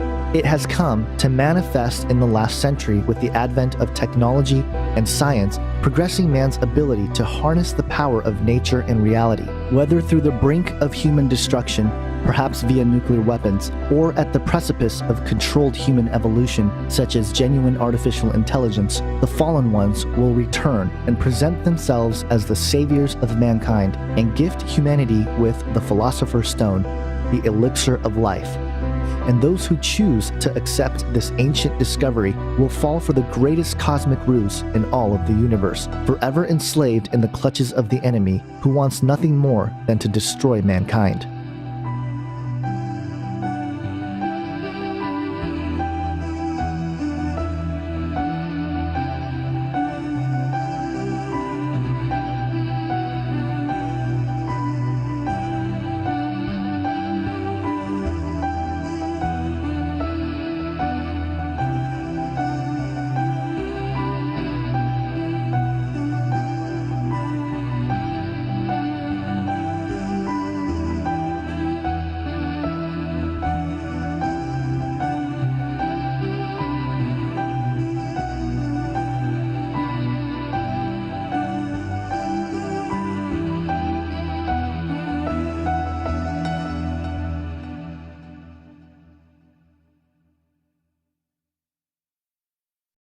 There's only one way to heaven, and it's through the precious shed blood of the Lamb of Yeshua, of Jesus Christ. And if you don't know him, it's simple. All you got to do is accept his free gift. There's nothing you can do to work your way to heaven. Nothing. You cannot work your way to heaven. You're not good enough to make it to heaven. The only way you're going to get to heaven is by trusting in the precious shed blood of the Lamb of God that was shed for the remission of sins. You can be forgiven. All you have to do is ask. While Satan knows that his time is short, we can stand firm in the true hope we have in Jesus Christ. But we must be diligent and sober-minded, as God warned us of the deception to come. Paul tells us in Ephesians 5, "Let no one deceive you with empty words, for because of these things the wrath of God comes upon the sons of disobedience. Therefore, do not become partners with them, for at one time you were darkness, but now you are light in the Lord. Walk as children of light, for the fruit of light is found in all that is good and right and true. And try to discern what is pleasing to the Lord. Take no part in the unfruitful works of darkness, but instead expose them. For it is shameful even to speak of the things that they do in secret. But when anything is exposed by the light, it becomes visible. Therefore it says, 'Awake, O sleeper, and arise from the dead, and Christ will shine on you.'" Paul tells us again in 1 Corinthians 3:18, quote, "Let no one deceive himself. If anyone among you thinks that he is wise in his age, let him become a fool, that he may become wise." In Matthew 24, Jesus warns us, "If anyone says to you, 'Look, here is the Christ,' or 'There he is,' do not believe it, for false Christs and false prophets will arise and perform great signs and wonders so as to lead astray, if possible, even the elect." The love that we ought to shine into the world is not our love, but God's love working through us. In Luke 6, it states, quote, "Love your enemies and do good and lend, expecting nothing in return, and your reward will be great, and you will be sons of the Most High, for he is kind to the ungrateful and the evil." And in John 15:13, it states, quote, "Greater love has no one than this, that someone lay down his life for his friends." Matthew 22 states, quote, "Love the Lord your God with all your heart and with all your soul and with all your mind. This is the first and greatest commandment, and the second is like it, love your neighbor as yourself."